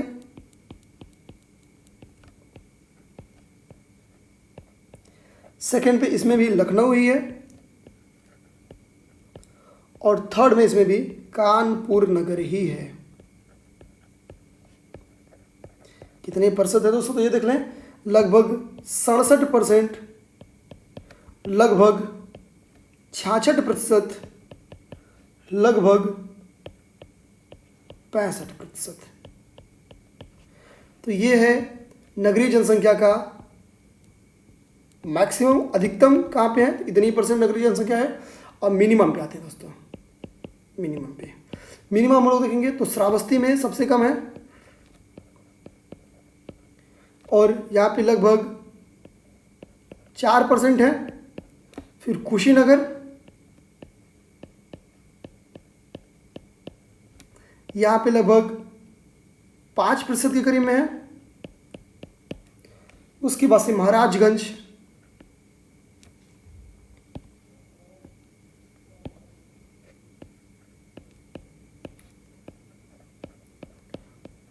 महाराजगंज यहाँ पे 5% प्लस है। अब आती है नगरीय जनसंख्या कहाँ पे मैक्सिमम है, तो ये याद कर लीजिए गाजियाबाद में, और श्रावस्ती में परसेंटेज के हिसाब से सबसे कम है। बस दोस्तों एक एक पॉइंट याद करिए, इसका पूरा नहीं। अब दोस्तों हम लोग थोड़ा सा फैक्चुअल देखेंगे और आगे बढ़ जाएंगे, आज का लेक्चर खत्म हो जाएगा, बस अगले 2 मिनट में देखें। तो उत्तर प्रदेश का जो औसत जनघनत्व है उसके बारे में हम लोग स्टार्ट में ही पढ़ दिए हैं कि जो उत्तर प्रदेश का औसत यानी एवरेज जनघनत्व है, जनघनत्व कितना है दोस्तों, 829 है, 829 है। और जनघनत्व में जो स्थान है भारत यूपी का वो है 14वां स्थान है। और जो इसका लिंगानुपात है यूपी का वो बहुत ही दर्दनाक है और केवल 912 है, 912 है और 26 रैंक है। तो वो देख सकते हैं कि यूपी में अगर आप एसडीएम बनते हैं तो आपको लिंगानुपात पे कितना काम करना है, वुमेन एम्पावरमेंट पे बहुत काम करना है। और पुरुष साक्षरता और महिला साक्षरता देखें, जिसको हम लोग देख भी चुके हैं, तो इसके देखने का कोई मतलब है नहीं। तो इस तरह से हम लोग कह सकते हैं कि एक मोटा मोटा पूरा खत्म हो गया। दोस्तों हम लोग एक काम बचा है, लास्ट टॉपिक हमारा है, और वो लास्ट टॉपिक हमारा 10 की वृद्धि दर, और इसका भारत का क्या पोजीशन है और यूपी में क्या है। दोस्तों ये हम लोग एक होमवर्क के तौर पे करेंगे, क्योंकि पूरी में कुछ होमवर्क आप लोग को भी मिलना चाहिए। तो होमवर्क आपको मिलेगा, हालांकि अगर आप इसको नहीं कर पाएंगे तो 2-3 दिन में आपको इस टॉपिक का PDF आपको बना के टेलीग्राम ग्रुप पे दे दिया जाएगा। दोस्तों उम्मीद है कि आपको ये वीडियो बहुत अच्छा लगेगा और ये आपके पेपर के लिए बहुत ही बेनिफिशियल होगा। आप उत्तर प्रदेश आयोग द्वारा आयोजित किसी भी परीक्षा में अगर सम्मिलित होते हैं और जब तक नई जनगणना नहीं आएगी, ये जनगणना आपको बहुत इंपॉर्टेंट होगी। और मेरा पूरा विश्वास है कि जनगणना का आने वाला एक भी क्वेश्चन इस डिस्कशन से बाहर नहीं जाएगा। धन्यवाद दोस्तों, मिलते हैं कल नए सब्जेक्ट के साथ। और अगर दोस्तों ये वीडियो आपको अच्छा लगे तो इस वीडियो को लाइक करें, सब्सक्राइब करें और अपने दोस्तों के साथ शेयर करें। धन्यवाद दोस्तों।